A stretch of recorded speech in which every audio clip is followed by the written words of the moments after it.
That's a team, gentlemen. Hell yeah. And either we heal now as a team, or we will die as individuals. That's football, guys. That's all it is. Now, what are you gonna do?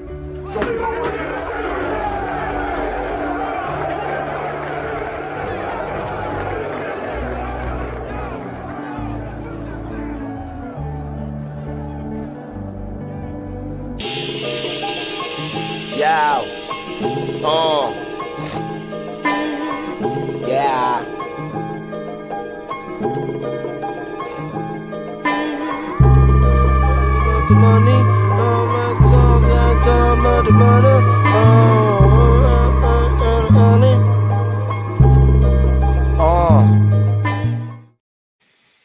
Stop what you're doing, lock in, sit down, and let's have fun for the next couple hours here across the Betting News Network. For the first hour, you've got us at a special new time here on this Thursday. Any given wager. Adam Kaufman along with Danny Burke there in the middle. SPJ, Sweatpants Jesus, Daniel Collins on the right of the screen. Fellas, how we doing? We ready for week 4 in the NFL?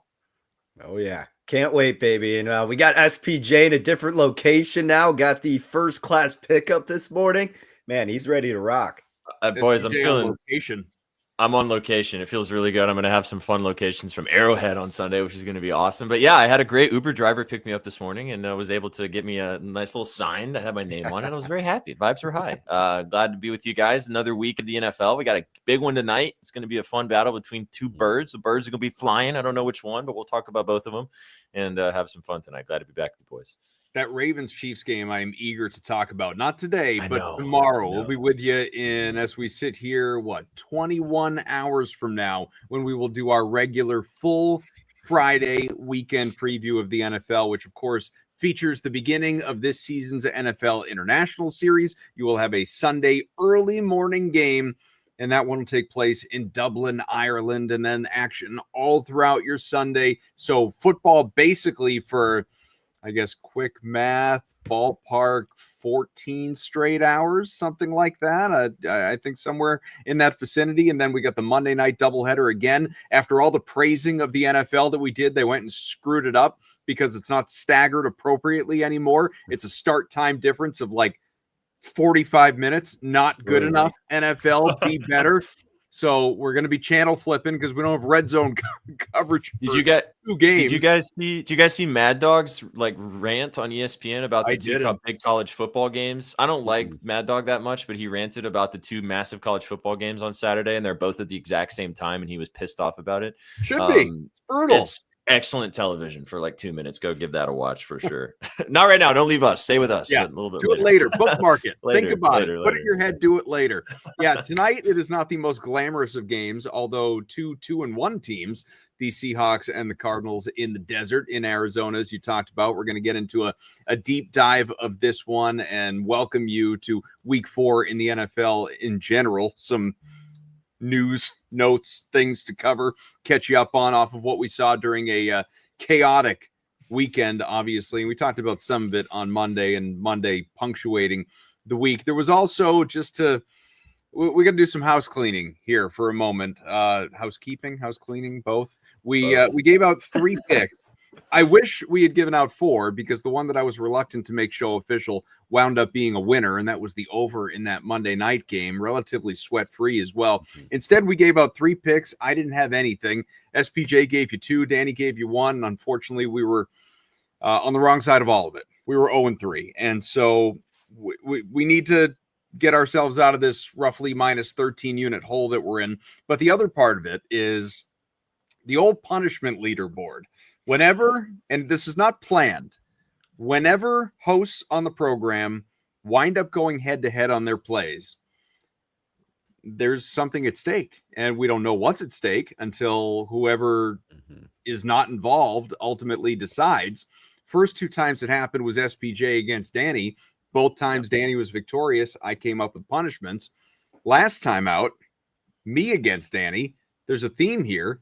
Danny won again. He's 3-0 in punishment games, and SPJ tasked to come up with a punishment, sir. And so this was only recently decided. It has not been shared, unveiled to the people, to the 1,000+ that are watching with us across all the streams, Twitter, Twitch, YouTube. Help everyone out. What do you got? So as you guys know, I was just glad to not be the bozo this week that was going up against Danny. Thank God for that. Foreshadowing. I was struggling to find out what I wanted Adam to have to do. And I thought we were going to maybe do it tomorrow since we were going at a different time today, but he agreed upon wearing a little bit of a costume, and it's actually going to serve as a double purpose because you can wear it for Halloween later with your kids if you want to. But thanks to our friends over at Amazon, no free ads, unfortunately. They're not sponsoring us, but if you want to, Jeff Bezos, hit us up. We got this delivered. That Amazon Prime moves quickly. Well, they got it delivered right to your front door. So in honor of us both being bozos, but you being the costumed bozo, you have to wear a clown costume for the costume. So there's a wig and a red nose for Adam to wear for the entirety. I said 10 minutes, but he's a trooper and wanted to do the whole show. I said, F it. If I'm going to have to wear it, why even take it off? I might wear it to my kids' back to school night. If you wear it tonight, I'm going to need photo evidence of that. The best part is that this is the first time you're trying it right now, so I do appreciate that as opposed to like seeing like how bad is this going to look beforehand. This is a clown unboxing is what is happening right now. This is literally unpackaging as we speak. Yeah, there's been no like trial run in front of a mirror, see what this thing looks like. Nope, we've got a nose. There it is. And this is gonna just make such a mess of my floor. Look at all these many colorful hairs that this is just falling all over me right now.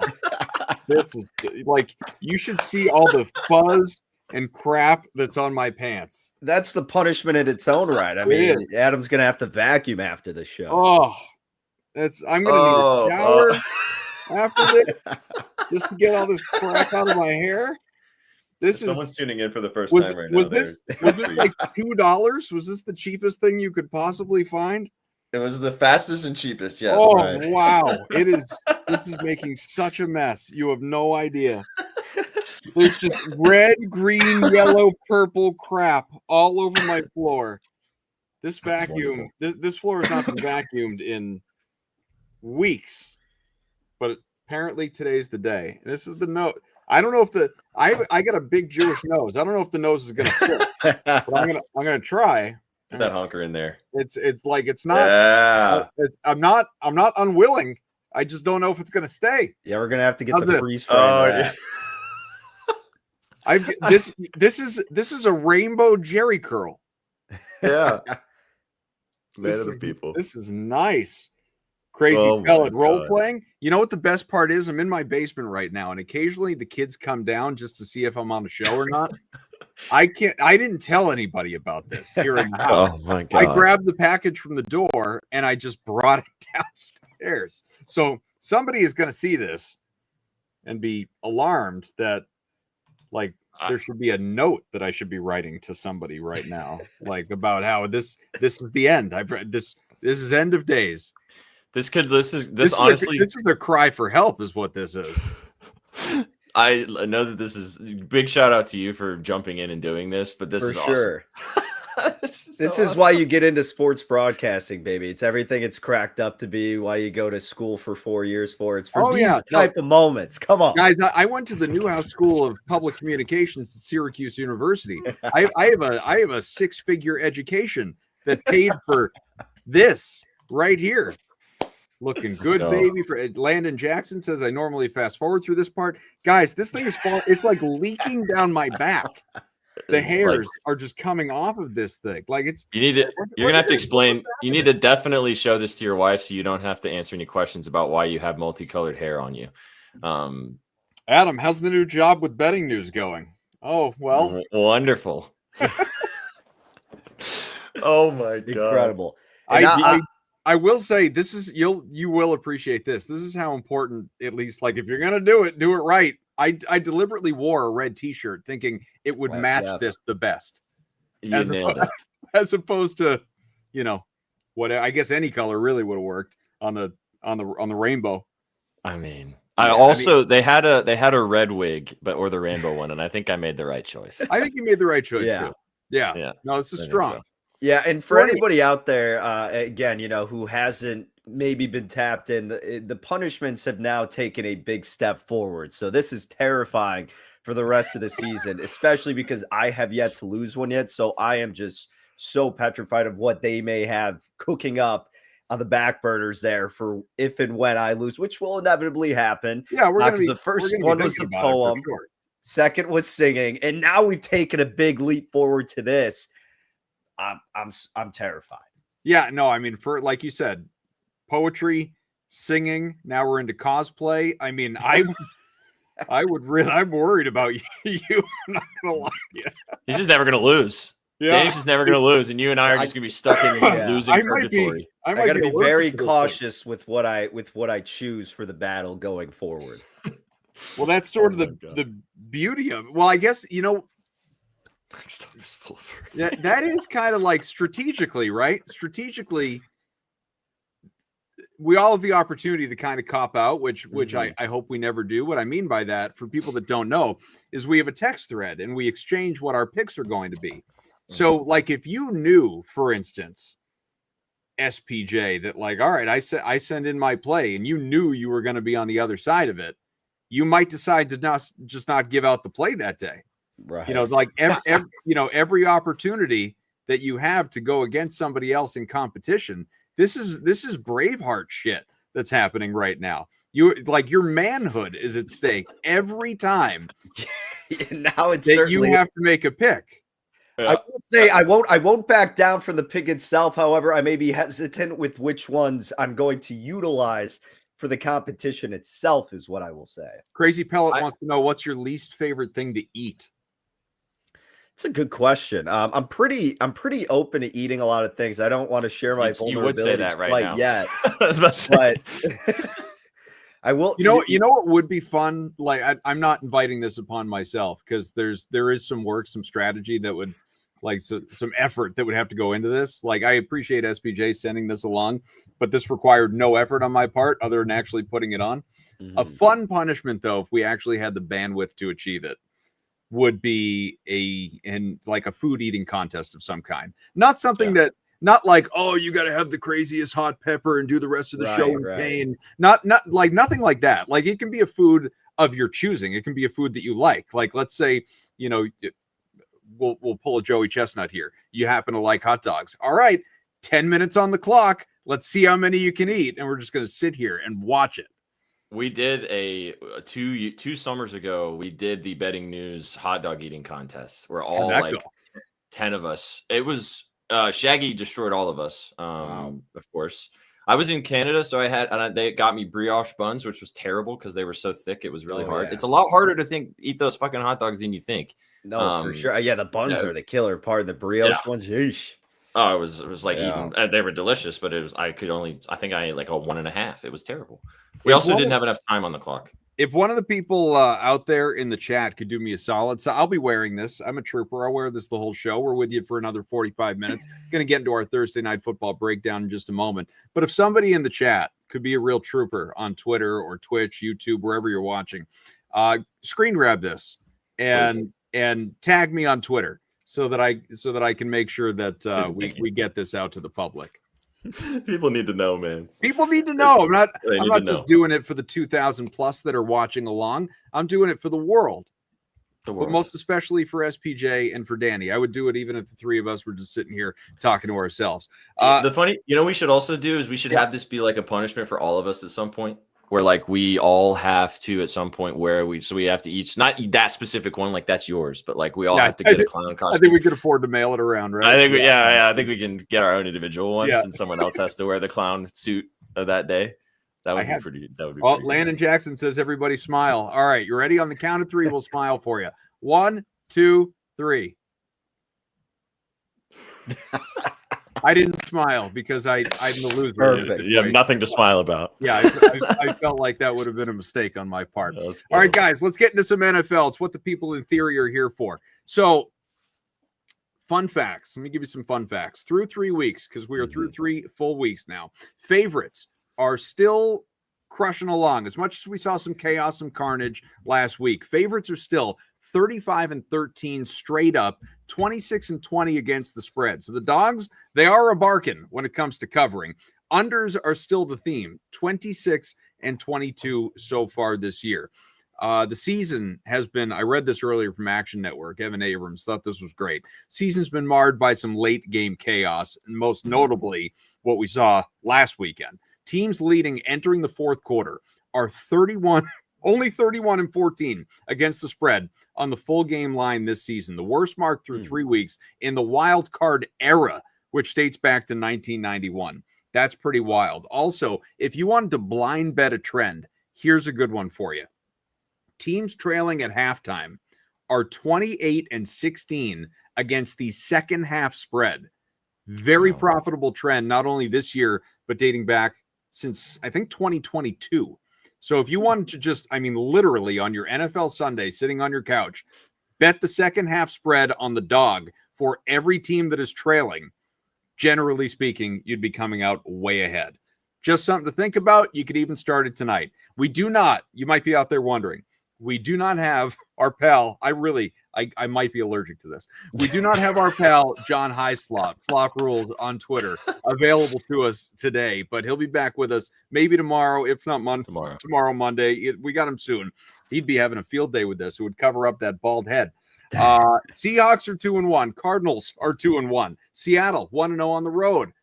Arizona 1-0 at home. Seahawks we've seen Danny a ton of line movement here. 2.5-point dogs, the Seahawks at open. That has flipped to now 1.5 to 2 point favorites. The line has plummeted from 46.5 down to 43.5. Both teams 2-1 against the spread. Seattle's 2-1 to the over. Arizona 2-1 to the under. The road team, if you care, this goes back certainly farther than the current regimes. Road team has won 14 of the last 20 decisions.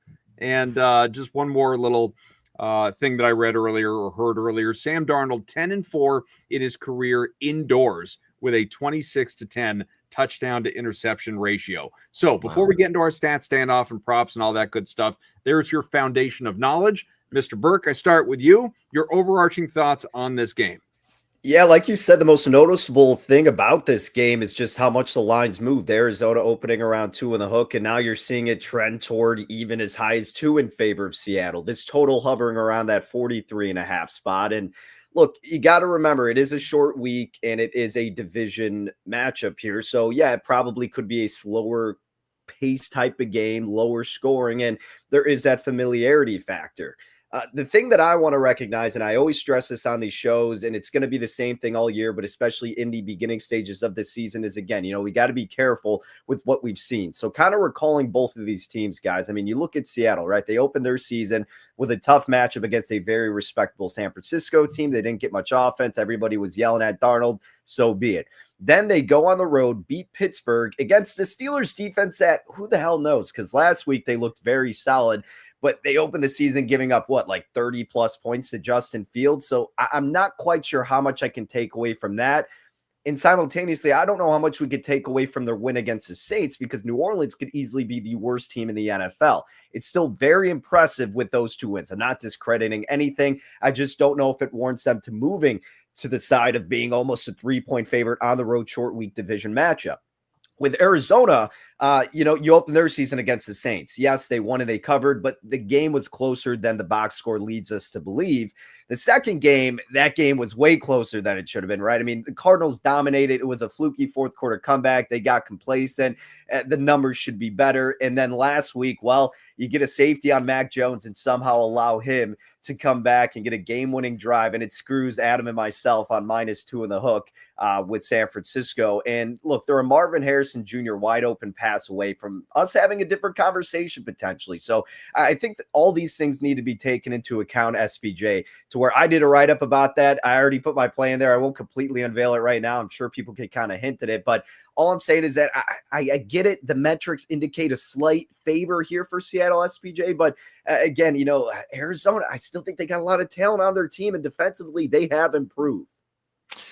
I think that this is one of those situations where your bias towards Kyler Murray and the Birds might be blinding you a tiny bit, a little bit here, but you might be right. I mean, this team might be, you know, as advertised. A lot of people going into the season thought this team was going to be frisky in this division, and a lot of people actually had some hope that the Seahawks were going to be frisky in this division. So I think this is going to be a really early test for both of these teams in a division that the Rams, I think we all can agree right now, even though the 49ers are 3-0, the Rams, in my opinion, look like the cream of the crop in this division. Even though it's, like I said, they're not technically on top of it right now. But the two interesting, there it is. See, there it is. That's what I was telling you about. That's good. I like that. In person, right there. The two interesting things that I'm looking at in this game, you kind of touched on the, you know, how these teams have done over the last 3 weeks that we've seen so far, is I'm really interested to see how the Cardinals are going to do without James Conner in the backfield. I know that James Conner is not a world beater anymore, but this guy is still a very serviceable running back, and now you have to rely on a little bit of an unknown. Yeah, Benson's looked really nice so far to start the season, but not having Conner can mean a lot of things for this team. So I'm interested to see how they combat not having a guy like that in the backfield. Does that mean we get more Kyler Murray having to make plays with his legs? Do they just totally lean on Benson? So I'm interested to see what that's going to look like. And then the second part of this is that this Cardinals defense has been allowing so many passing yards. They're the 31st in passing yards allowed in the NFL. Talk about that a little bit more when we get to stat standoff, but they've been getting torched. And I mean, they've been getting torched by Spencer Rattler, Bryce Young, and Mac Jones, not your, like, you know, world beaters with your arms. I mean, Bryce Young, you can kind of maybe make an argument, but Bryce Young had 328 yards through the air, 284 from Mac Jones, and 214 from Rattler.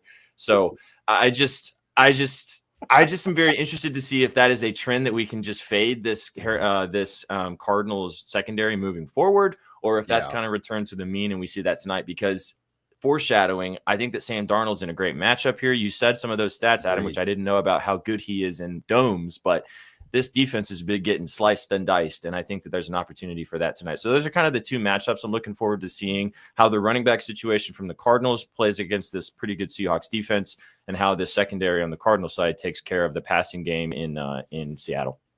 Guys, I was trying to look something up on Twitter.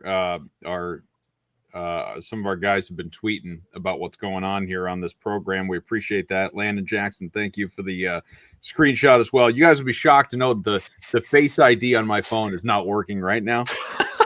So it's probably the nose. It's got to be the nose. It's probably the nose. Yeah. Good morning, gentlemen. Hello, church. Damn, Adam, they did you dirty, says you know what. All right, let's get into our stats standoff then. Oh, actually, you know, even before that, you guys have weighed in on this game. I'll quickly weigh in on this game. We got another punishment that is going to be staring us down, fellas, because Danny there, as he talked about, likes the Cardinals money line, and I like Seattle to not only win but cover here in this game. So we are going directly head to head. There is no middle opportunity. It's not like he took the Cardinals with the points or something like that. I like Seattle to win this game. I think that the rapport that Darnold and JSN have exhibited so far, the backfield, obviously, for Seattle is getting a little bit healthier. On the flip side, for Arizona, a team that couldn't beat the Mac Jones-led Niners, as was discussed. You know, I like Kyler Murray. And look, Kyler Murray, we've talked about it on this show, is renowned, at least in recent years, for beating bad teams, inferior teams. The Cardinals will wipe the floor with them. The problem is the Seahawks are not a bad team. If not, at the least, they're on their level. They are equally, not just 2-1, but equal footing. And I would argue that Seattle is even a little bit better. They're not a great team, but maybe they're good. Maybe they're very good. Maybe they're probably not very good, but good, or the very bottom of that rung is mediocre. And I think that's kind of where Seattle and Arizona both live. Now, maybe, Trey McBride. I love Trey McBride, and we'll talk about the tight ends.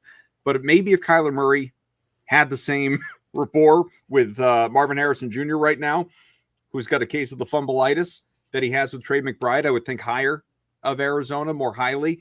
The backfield concerns of all of a sudden it's Trey Benson time with no James Conner, as you guys mentioned. You know, that would alarm me a little bit. If I'm being fully honest with myself, yeah, I think the game's a bit of a pick 'em. I understand why the numbers are where they are, where the lines are where they are, where the splits are where they are, where like every article I read, someone's got Seattle, someone's got Arizona. Got to go with my heart, got to go with my head on this one. And I think Seattle has the edge. And I have no issue taking the Seahawks to cover simply because we're talking about such a thin margin. I mean, could Seattle win this thing by 1 point? Of course, it's plausible, but I think more than likely, if they win it, you know, by at least the field goal. And again, we're looking at 1.5 to 2. So SPJ puts you in a good position, pal, because it means once again, you are going to be deciding on a punishment between Danny and me. I will say, but I'm going to talk about this a little more on Betspresso because staying kick around with this, guys. We got 2 hours of content with you, and we'll have Betspresso with myself and V directly after us. I am also on the Seahawks. I like it as well. I have some other reasons I'll talk about later, but I'm with you. I think that this is the side that I like better as well in this situation. What do you guys? But I don't want to be a part of the stats. I don't want to be a part of the head-to-head. So you said it first. I don't want to do it. No. So, all right, we could talk about that later. Finish your thought, SPJ. Well, my question to you guys though, before we kind of jump into some props and stuff, is what do you guys think about the total? The 43.5 is. I don't like unders that much, but I think that this game, if you're on the side, which I am, and I think Adam is, that this could be a Seahawks win and it's kind of a gritty, grimy game. You kind of lean a little more with the under, right? Then this game's going to stay a little bit, tiny bit more defensive. If this game turns into a shootout, I think that does favor Arizona a little bit more. Kyler Murray moving the football, Trey McBride getting it free. Like you said, I mean, they've had so many opportunities where Marvin Harrison Jr. was a step away from some 90-yard touchdowns. And like a couple of those hit, and this game totally flips on a script. So what do you guys think about this 43.5 point total? I'll say real quick, Danny, then I'll let you go here. I think that the movement would scare me off of it. Again, it has dropped from 46.5 to 43.5. If we still had 46.5, even 45.5, I would say under, because to me, this feels like Seattle 24-20, somewhere in that range. So if we get that, that's 44 points. I've lost the bet. So I don't want to go near it. It feels like an efficient line that's moved just a little too far away from me. Yeah, I think that's a valid point, Adam. And again, you know, short week, and again, the division familiarity typically wants to have you steer toward an under, but there's just not really as much value with it. I think at that number now, I would be more tempted because of where it's residing to bet to them. Because like Adam said, I mean, 24-20 is the first number that comes to my mind as well. Like it seems very doable with how these defenses have struggled in the secondary, particularly with Arizona. And look, I do want to say another thing really quick as well about this Arizona defense, SPJ, because I know you were kind of talking about them a decent amount. They are very solid against the run. I mean, they're 6th in rush EPA, 7th in rush success rate, top 10 in rush DVOA.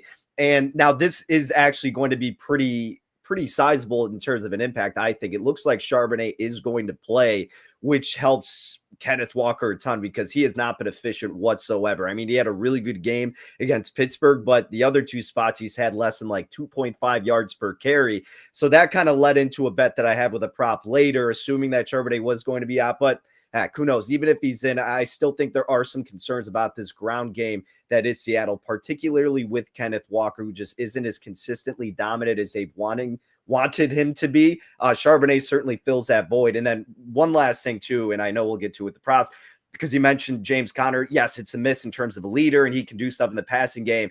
He's only averaging 3 yards per carry this year. I love the guy, and obviously, you know, it's not a good thing he's gone. But the glass half full is that Trey Benson, the dude's averaging 6 yards per carry on 21 attempts right now, 125 yards. He could be a great spark in this backfield and potentially the better back for this team. And it's unfortunate how it had to come to fruition, but maybe in the long run, offensively, it actually aids them.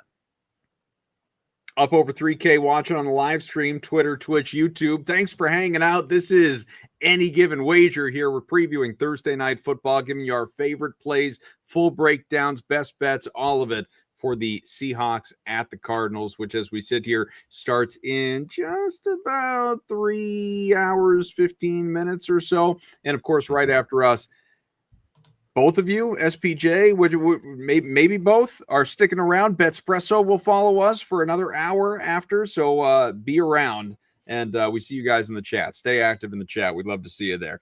All right, let's get to our stats standoff, guys. And as always, that begins with the quarterbacks, where you have some relatively modest passing lines, I think. Sam Darnold, 226.5 to Kyler Murray's 211.5, minus 114 aside for both of them. Pass attempts for Darnold, 30.5, 31.5 for Murray. Rushing yards for Murray, 27.5. We know Darnold is less likely to run. He's only taken off, as a matter of fact, twice this entire season. And you get plus money to the over for both over 1.5 touchdowns, 152 for Darnold and 136 for Murray. The one here, SPJ, I'll start with you, that I guess I'm attracted to.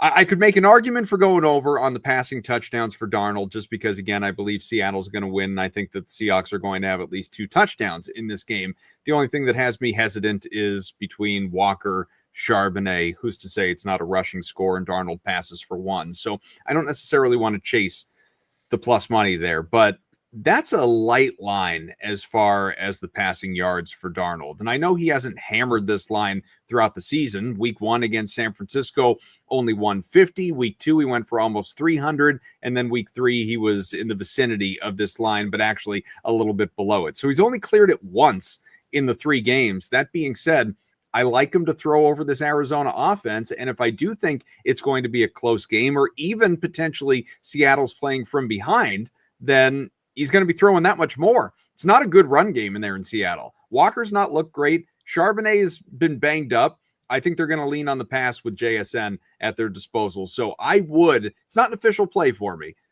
I've given you Seattle to cover, but I would go over on Darnold's passing yards. Well, that's a perfect softball to me, Mr. Clown Man, because I am on this particular play. I love this play. I got a little bit of a lower line. I got 223.5. You kind of sold it for me, so I don't even have to do the rest of the work there. So thanks for taking the softball. No, I mean, we kind of talked on this a little bit more as well with the running game situation that Danny kind of touched on with Kenneth Walker, Charbonnet coming into. I just think that if you guys think that the Seattle Seahawks are going to win this game, Sam Darnold is going to have to be efficient. He's going to have to be effective. And as I was laying out earlier, the 3 quarterbacks at the Arizona defense have played this season, not world beaters. This is going to be the best quarterback that they're going to see so far to start the season in week 4. Spencer Rattler, 214 yards, went over his 196.5 passing yards line, which is a crazy line in the NFL. Bryce Young, 328 on when they almost fell apart in that particular game in week 2. And then Mac Jones against them last week had 284 yards as well. So again, I think that this Cardinals pass defense is just not very good, and I think that this is going to be a trend throughout the season. And I'm going to talk about JSN obviously a little bit later, but the rapport that JSN and Darnold have to start the season is just undeniable. 29 targets, a little bit lower target share last week, but he torched the Saints, and I think that we could see something similar. So I'm with you. I really like the passing yards. I got 223.5. I think it's a great ladder spot, 225, even up to 250. And like the last caveat to this too, this is indoors. And as you said, Sam Darnold's looked really good indoors. He also played in a dome for the Minnesota Vikings last year. How good did that work out? He was one of the best, most efficient quarterbacks in the NFL last year. So you got Cooper Kupp as well with 15 targets to start the season. Charbonnet playing also helps him out here. He's the better pass catching back out of the backfield. I just think there's going to be a lot of opportunities to move the football for this Seahawks offense, and I think it's going to rely on Darnold through the air. So I really like the passing yards, and I think I do like your play on the touchdowns. I think you're getting great value for both guys to throw 2 passing touchdowns. I was surprised that they were both pretty heavily juiced towards the under. I think the plus money on both sides makes a lot of sense, but I think the passing yards is the best way to play Darnold. Yeah, I like your guys' angle on Sam Darnold. Before I dive into mine really quick, I will say Kyler Murray's passing yards prop seems very low. But I mean, again, he's only thrown over 200 once this year. And you even look at his rushing yards, guys. I mean, 27.5. If this is a game where it falls more into your line of thinking that, the Seattle Seahawks are going to control it, well, it's going to be a game where he's going to have to improvise, create opportunities. If the secondary can live up to the hype that they've had planted on them for the past couple of years. So I think that's a pretty good look too with his rushing yards, although I haven't done anything officially there, but I wouldn't hate the idea of Murray's rushing yards. The play that I did make, we're all on the Sam Darnold train here tonight, fellas, in different ways. Funny enough, I went because I think the number moved a little bit, but I went Sam Darnold over 19.5 pass completions, minus $127 was available this morning at a couple of books. Honestly, at 20.5, if you're not laying too much juice to the over, I still think is a viable look. I think he gets around 22 pass completions tonight. Arizona is allowing the most pass completions in the NFL through 3 games so far, 29.7. Now, I mentioned their run defense. They're top 10 in rush EPA, success rate, and DVOA. Against the pass, well, they're 28th in drop back success rate. And I do think this is going to be a back and forth close type of effort. So it's not going to be a scenario where Seattle can comfortably pull away and just keep handing the ball off. Now, yeah, Charbonnet being into the mix, maybe like you said, SPJ, because he is really good on those passing downs, could help. I was a little worried at first just because I figured with him that would help their ground game more so, but perhaps because of the angle you presented, that could benefit him giving over his completions as well. Darnold, also the highest graded quarterback against 2 high coverage this season. At some other sites, they listed there, and Arizona runs 2 high coverage at the 3rd highest rate in the NFL. So again, I like Arizona. I don't know if I'm comfortable enough saying they're going to be in control for a majority of this game and forcing Darnold to throw. I just think it's going to be a very close game to where there's not going to be many situations to where they can go, we could take a back seat here. We don't need to throw it. Now you're probably, going to get about 2 to 3 passes per drive, assuming they can get a first down in there. So yeah, 19.5, very, very low on Darnold. Again, based on what we've seen the first few weeks, I understand why, but it's a weak secondary for Arizona. This is how you exploit them. So I love Darnold over 19.5 completions tonight. Some of the action in the chat. Dalton Kerr, I'm going to the game tonight. Nice. Love to see that. Can see Sam throwing for 225 plus easy. Look, I agree with you. Proper Padge. Padge parlay. Kyler 4+ rush attempts. Darnold 18+. Seahawks money line. Interesting. Like 2 out of 3. Yeah. Also, Danny's reading my mind. Esperar, loving this, loving the show, loving the breakdown. If you love us, you might love our friends over at Bet Online. You see that QR code on the screen. Take out your camera, scan it, log in, join. Promo code BNBOL55. Make some money with us. Hopefully, we'll have a nice, profitable Thursday to take us to the brand new week. Yeah, we do need it. We all individually need it. We need it as a show. The world needs it. The gambling gods shall look favorably upon this clown face. I hope. This is the punishment. See, if we hit our parlay today, man, you're gonna have to wear this every day now. That's a good point. Listen, if Danny and I truly both thought of 24-20 independently at the same time, we ought to go get a Powerball ticket. We might have to throw a couple bucks on the exact score tonight. I want to look at, let's do our stat standoff for the running backs, and I want to take a look about what the price is on that exact score. So Kenneth Walker / Zach Charbonnet against Trey Benson, no James Conner. Rush yards, comparable, 52.5 versus 54.5. Attempts, similarly comparable, 13.5, 14.5. Reception yards, interesting. 12.5, pardon me, for Walker. Benson could be used as a pass catcher out of the backfield, 21.5. And you are getting plus money on anytime touchdowns for both of these guys right here. 106 for Walker, 126 for Benson. I really might choke as a result of this. I just like air in my mouth. I don't feel compelled to bet on either of these guys. I think guys that Benson goes over, because I think, as Danny highlighted before and can build upon, that there's just maybe a little more leg at this point in time, a little more speed, a little more agility, a little more youth on the part of Benson than there is Conner.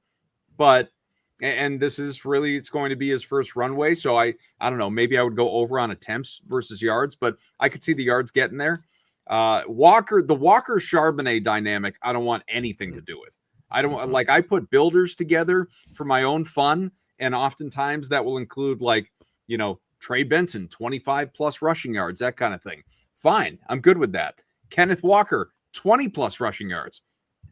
Don't trust it. I realize that sounds easy. It sounds simple. He could break it off on one run. I still don't trust it. They have been running. If you go back and you look at some Seahawks box scores, I mean, they're using like 3, 4, 5 guys out of that backfield inconsistently. I want nothing to do with it, SPJ. Yeah, I have to agree with you. I didn't like either running back really. I looked at when I was labbing this game a little bit more extensively last night, the Charbonnet news was still like kind of up in the air. It looks like he's going to give it a go today or tonight, which is kind of weird to me because he's got a foot problem and it's a short week. So you would Yeah. think maybe that he would not go. So I guess maybe he's healthier than we are led to believe, or he's just going to power through. But I think if I had to choose something, I do kind of like the Kenneth Walker's receiving yards angle. He only had one catch in both games, so it's very much a boomer bust situation. But the line's like 10.5. He can do it in one play. I kind of lean with them wanting to attack the offense on the outside and some screens and some dump offs instead of trying to just run it up the middle on this pretty good Arizona defense, especially in the middle of the defensive line. So I would go that direction. But as you said, the Charbonnet backfield is so hard to figure out the dynamic. Also, you could deal with the situation where Charbonnet tries to give it a go, right? And then maybe his foot isn't as healthy or he gets banged up again. And then it turns into the Kenneth Walker show completely. So I don't want anything to do with this. Maybe Benson has a nice game. As Danny said, he's been very efficient on the ground. So maybe him getting more opportunities does lead to more success, which maybe this 52.5 or 54.5 rushing yards line could be free in that situation. But I want to see it first. And I think on a short week, I don't know if I trust a guy who hasn't had that many snaps out of the backfield. So no plays for me. Also weird, before I pass it to you, Danny, weird that both of these guys are plus money to score a touchdown. I mean, you get to the red zone and both of these running backs are very capable, big body guys that can get in the end zone. And that was very surprising line for me that both of these guys are plus money. Yeah. I mean, they're not like credible plus money like we've seen with some of these other touchdown lines, but any plus money touchdown score on a guy who's going to get a lot of carries in the red zone is a big red flag to me. So I just didn't like anything of either of these guys today. Yeah, what stands out to me, fellas, is the rushing attempts for Kenneth Walker. That was at 14.5 you had on that graphic, SPJ. Is that what it was? Yeah. Or Okay. 13.5. Oh, 13.5. Okay. It's a little different conversation now. Yeah, the one rush attempt actually does make a pretty big difference in my mind. I mean, look at week 1. And I had a bet on Charbonnet, if you remember, 2 weeks ago over his rush attempts because it was evident they trusted him more and he had been the more efficient back. Charbonnet had 12 carries, 47 yards against the 49ers. Walker, 10 for 20. Awful game from Kenneth. Last week, Kenneth Walker, obviously without Charbonnet in the mix, he had 16 carries for 38 yards, 2 touchdowns, but just so inefficient once again. And then against the Steelers, he finally had that great game, 13 carries, 105 yards. Yet Charbonnet got more handoffs, 15, but just 10 yards. So it was a weird flip-flop. But a majority of the time, Charbonnet has been the more efficient back. Because you're splitting it there, and because maybe, if you fall in line with my thinking that it could be this closer game, perhaps they're trailing, they may be throwing more against a weaker secondary. It shouldn't be that much ground attack because of all of those reasons summed together for at least specifically Kenneth Walker. Now, the caveat there certainly is that we don't know the status of Charbonnet, right? You made a very good point, SPJ. I mean, if he's going to be playing on the short week, either one, he's a lot healthier than we've been led to think, or two, maybe he's just there, really won't get that much action, but they have him there just as kind of a safety net in case they need to go a little bit deeper down. Something happens to Kenneth. He's doing really, I don't know, something along those lines. So because of that uncertainty, I think that would keep me away. But yeah, some to monitor for sure is Kenneth Walker's rush attempts out of all of those. But Adam, I believe you said it, or maybe you did too, SBJ. I mean, overall, it's not that appealing of a prop market compared to the others, but that would be the one I would decipher if I had to do any of them. So I was all great analysis from both of you guys, and appreciate the roughly 4K watching along with us on the live stream. Tell your friends, get on in here, load it up for Betspresso after us. I was just looking to see that exact score margin. I found it. Again, Seahawks 20, Cardinals 20, or Seahawks 24, Cardinals 20. Although I guess one difference I wasn't thinking about. Technically, I'm on the Seahawks tonight. Danny here is on the Cardinals. So maybe Danny should be doing 24-20 in favor of the Cardinals. I'm looking at Seahawks 24-20. It's a 100-1 ticket. Wow. On the Seahawks 24-20 exact score. I got to I have no choice but to throw at least $1 on it just to have some fun. It's a little lotto play, right? So I'm gonna throw my hard-earned $1 on this Seahawks 24-20 Cardinals exact score. You might as well just throw like a buck on each side, so at least you get something if the Cardinals end up pulling it out. Don't be throwing that juju out there because you need the Cardinals money line. Don't be doing that. Hey, I'm just saying, That's true, yeah. That's true. Might as well get So, something. all right, well, let me tell you what your number is, you jerk. It's got to be better than 100-1. It is the exact same. Damn, I just figured because they're an underdog. They I think that yours at 100-1 makes sense to me. I figured mine, because the Seahawks are a favorite, would be shorter, and because the total's right around there too. So yeah. All right, well, I'm going to put $1 on each. Hey, I just want to tell you that if you just predicted the score of this game while having this costume on, this clip will definitely go viral on the internet, no doubt. And then again, he's keeping it on every other show. So every other show. It'll be. Let's hear you, chat. Adam's like, win 100-1 bet. Have to wear the costume. I don't know. You got to weigh your pros and cons there. Oh, guys, I'm gonna be. I'll do it to my real hair. I'll be perming it. Don't say that, man. Who's invested? Oh, it's coming off all over me. Who's invested in 24/20 with us? Let's see you in the chat. I'm with you, man. Someone in there said I'm a hoot. Appreciate you. All right, so we've talked about the quarterbacks and the running backs. How about we move over to the wide receivers, where you do have a compelling battle of young number ones. One who's been reliable, the other one not as much. Jackson Smith and Jigba, who has a receiving prop of nearly double that of Marvin Harrison Jr. 84.5, SPJ's guy, versus 47.5. Receptions 5.5 versus 3.5. And you will notice on JSN that over 5.5, heavily juiced, almost 2-1. Nice numbers on the anytime touchdowns. Plus 176 on JSN. Marvin Harrison Jr. at plus 200. So, I'm tempted to make JSN anytime touchdown a show official play. I like him to find the end zone tonight. He scored last week for the first time this season. Clearly, Darnold is comfortable with him, is happy to lean in on him. He has been targeted upwards of, minimum 7 times a game. I think his minimum yardage has been 96 so far. So he's been smashing that line that you're looking at. We've already won multiple show bets on it because JSN, overs have been cashing for our guy SPJ. Just loves the 3-letter guys, the 3-name guys. So that's I'm going to think on that. I might make his anytime touchdown show official at plus 176. Might shop it around to see if we can find it a little bit better too, at closer to the 2-1. But since he is your guy, SPJ, let's go right back to you.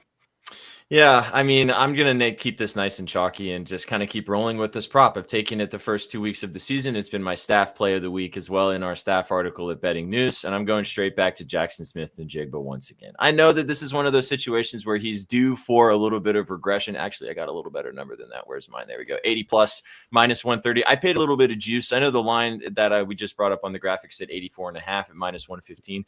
I don't hate it there either if you want to take it and pay less juice, but I don't mind paying the juice man here for the 80 plus. Listen, he's due for a little bit of a negative regression. Like you said, he has been targeted a lot the first 3 weeks of the season. However, last week against the Saints, now this was probably because they were dog walking them, so they didn't need him to be as efficient in the second half, but he only had 6 targets in that game. He caught 5 of them, and he still had 96 yards. One of them was a bomb, which was awesome to see, but he's been getting open at an incredible rate. Him and Puka Nacua are the 2 best, most efficient wide receivers in football right now, and it's by a lot. And I think that that's just going to be a continual trend that we see this season for this guy and what the relationship that he's created with Sam Darnold. So 124 yards, 103 yards, 96 yards. As I said earlier, this Cardinals secondary is 31st in the NFL. I don't think they have anybody that can handle JSN. And if JSN gets loose, and if you guys are on the side that we're kind of talking about with the Seahawks possibly getting some points up on the board here, I don't hate the touchdown play that you said, but I think the yards is definitely at play here. I also like the catches too. I think that he's going to get targeted probably upwards of 10 once again in a closer game. And I think that we have SPJ's JSN rocking and rolling into week 4. If it ain't broke, don't fix it once again. I just looked it up. 176 plus, of course, is the best number, and I am going to make it show official. So I have 2 plays. Let's go. They've each got 2 plays. That's a half dozen plays coming your way for tonight. Let's get your wide receiver 1 breakdown, Mr. Burke. Yeah, JSN, I hate to say it, SPJ. I was considering going on his under. I didn't do it, but I'll Oh, well, tell this you would what. have been such a fun. I know. That would have sucked for me to sweat it out. I would have hated doing He would have that. been stuck in 2 punishment battles Yeah, too. I mean, my goodness. But, obviously JSN, what he's been able to produce this far is ridiculous. I mean, the guy's a stud. And I like the running bit now about the Shane Waldron experience because he was with Seattle, JSN emerged. He was with the Bears. Now look at Rome Odunze. He's with the Jaguars now. Look what's happening to Brian Thomas Jr. It's a nightmare. He's cursing these offenses. But JSN has 323 total yards. However, his expected yards is 265. Still very impressive, but obviously he's been overperforming. And the issue with betting is over right now. And again, it's not to say you can't get over, but you're buying very, very high on him, especially in a primetime situation. With all of that being said, the reason I stayed off outside of, try not to fade our guy SPJ, it just comes back down to this Arizona secondary that has been extremely vulnerable. I mean, Olave got 7 catches on 13 targets, 54 yards. McMillan, the rookie, 6 catches, 10 targets, 100 yards. Pearsall last week, 11 targets, 8 catches, 117 yards. So wide receiver ones are getting the ball whenever the hell they please. And if JSN is going to do what he's been doing, yeah, I mean, it makes sense. So it would have been kind of nice to, buy him really high, or rather sell him really high and try to get the under on it. But maybe the next go around is what I'll do for JSN. I don't know who they're playing next, but that could be a little bit better look.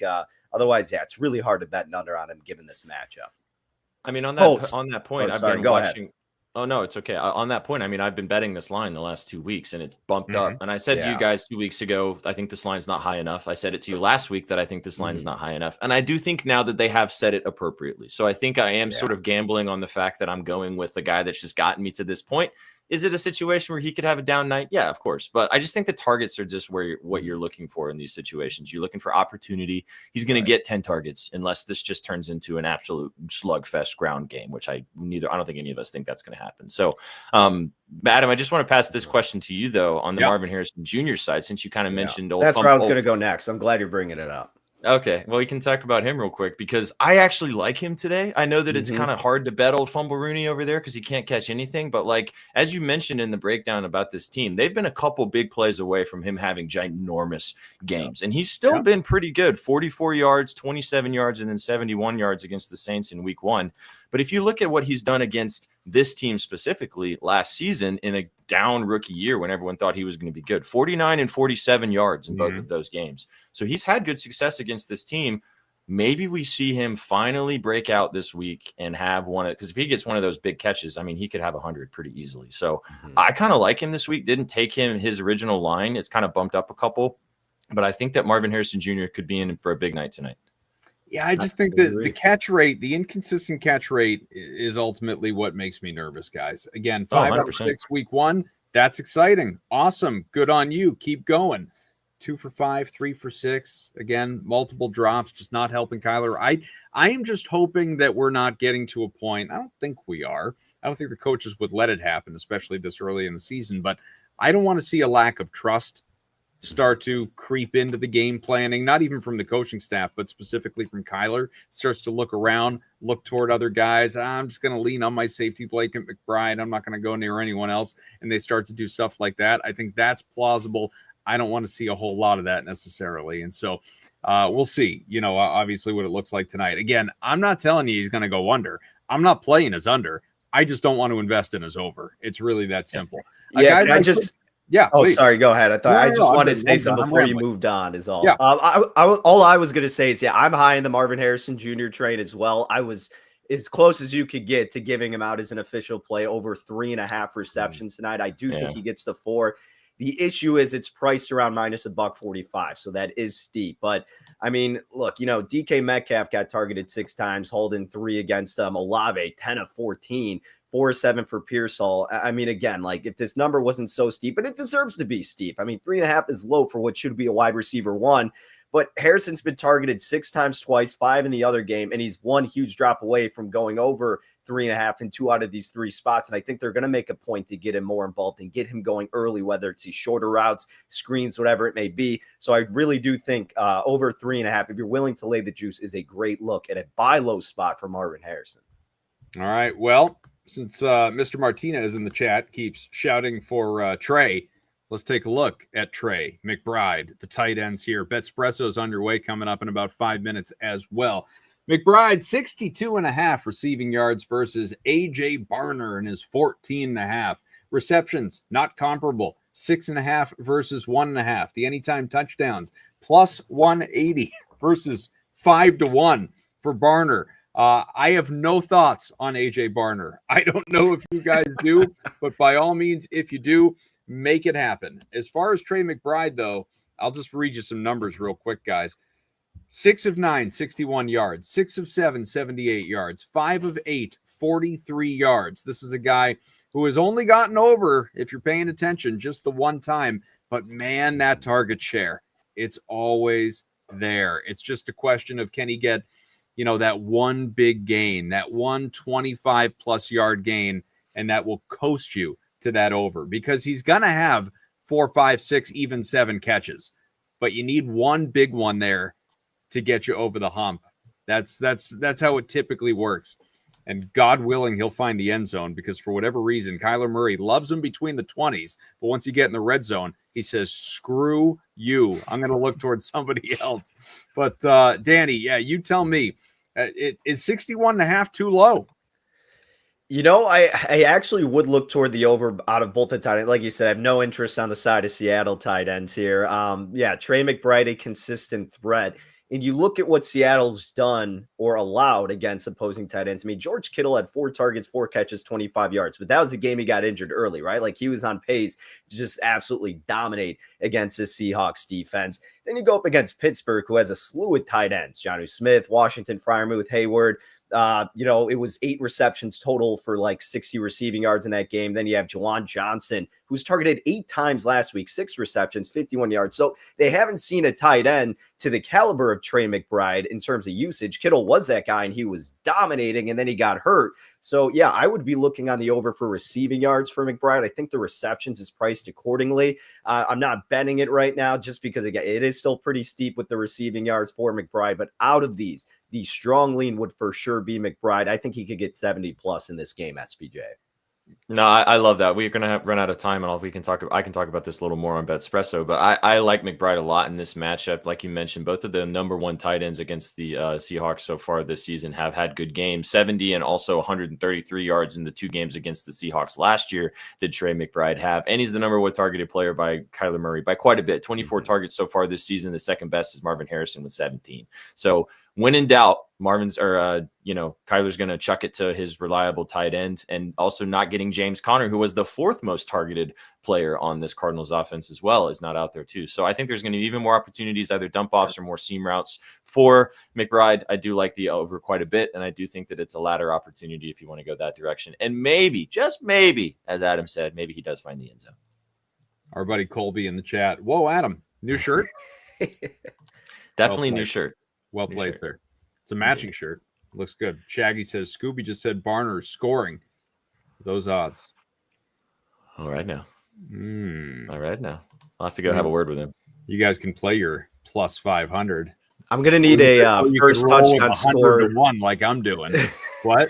I'm going to need a first touchdown score bet from V once he pops on after us. I was excited that first drive on Monday night when SPJ, V, and I were dishing out some random names. I need another one from him. It doesn't have to be an official play, V, but I'll be tuning in waiting for some. You want I'll give you this guy that a buddy of mine turned me onto this. Apparently this dude has a 25% target share in the red zone to start off the year, even though he has not scored.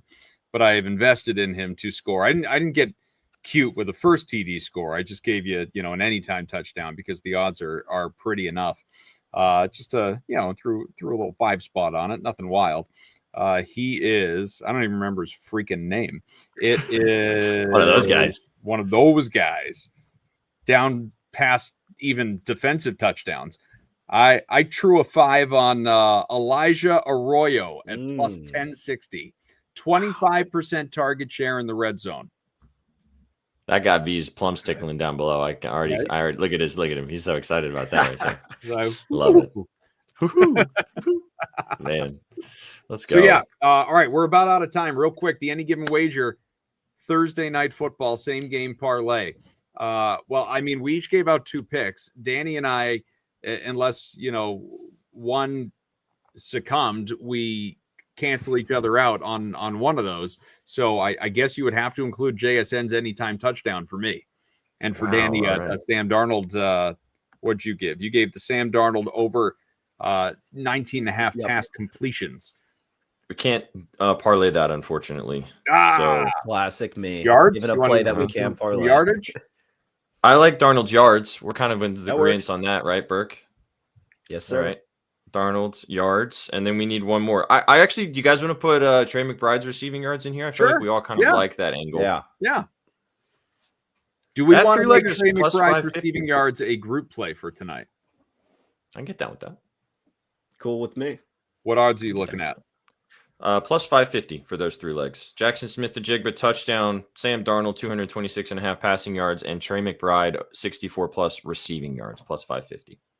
60. Oh, so over 63.5 receiving yards. Yep, that'll do, donkey. Yeah, I mean, it's a pretty good sounding parlay right there. All right, good stuff. So in 23, nope. Carry the 21 hours. We're gonna ish. What the hell time is it right now? Wait, hang on. I'm gonna come up with it. Minus 4, 19.5 hours. Is that right?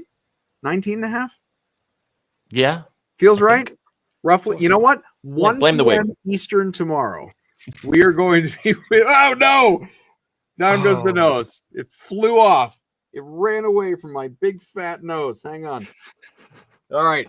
At 1 p.m. Eastern tomorrow, we are going to do our full Sunday NFL breakdown, and that's going to be a lot of fun. Picks, feelings, locks. No, there's no such thing as a lock, no matter what anybody tells you. But we will tell you how we feel about each and every game on the Sunday slate.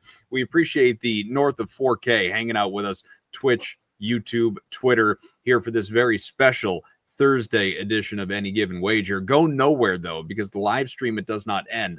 I leave, Danny leaves, SPJ stays. It's Betspresso on the way here on the Betting News Network. We'll talk to you tomorrow. Make some money tonight.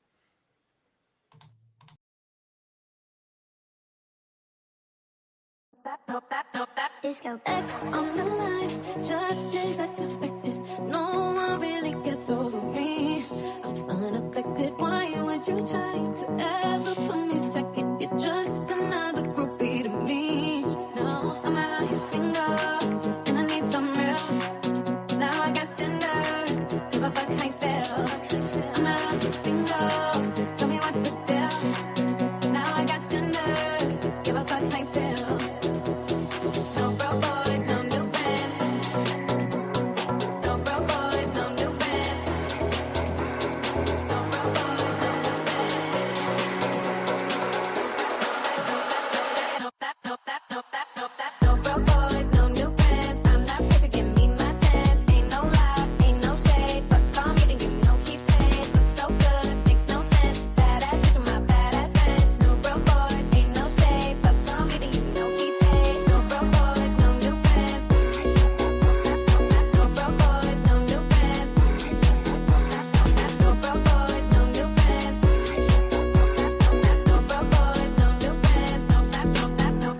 What is going on, everybody? Another hour right here on the Betting News Network. Thanks for joining us for the last hour for Any Given Wager. This is your afternoon espresso to finish off your day. Thanks for stopping by. That is my dog B-Sauce.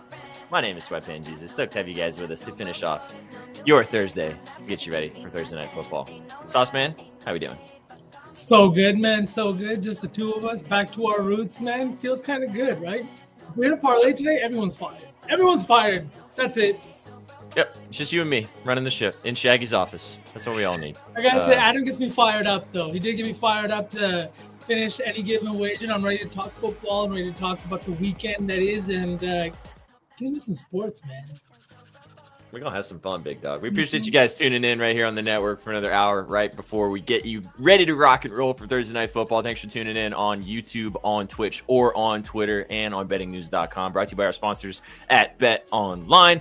As V said, no broke boys around here, Sean Beasy. Hopefully not. We're going to help you guys make some money tonight. We'll talk Thursday Night Football. We'll between the NFC West rivals. The Birdies are going head-to-head in Glendale, Arizona, as the Seahawks take on the Cardinals. Chef T will be in the house with us. He's been kind of live with us on the Twitter space. He'll be joining us in a little while in the kitchen, and then we'll have the rhythm bet of the day. We'll cook another parlay. We just did a little SGP.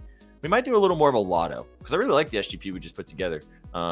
I did too. I really like both, but we'll get into it. Yeah, we'll talk about the props. I'll let you kind of talk a little more about the stuff that you like in this game, since I just kind of talked about it for the last hour with those lads. But we didn't even really get to talk about a lot of other stuff because so many things to discuss in this game. Lots of angles to kind of get to in this one. Interesting game. Two teams, obviously, that have played a lot, being divisional opponents, both 2-1, but haven't really had major tests to start the season. And like I said, we're going to go through all of it with you guys, go individually into this game. There's not really any other sports going on tonight. There is MLB, obviously, but Colby talked about that earlier on the pickoff. You can go read his scribbles at bettingnews.com if you want to get involved with some baseball. And then we've just got this game, and we've got one college football game. Shaggy wrote about that at bettingnews.com too, if you want to check out what he's got in the Army game. I will say that he might lean with a team total under, but you might have to go peep them scribbles for that one over there, of course. Surprise.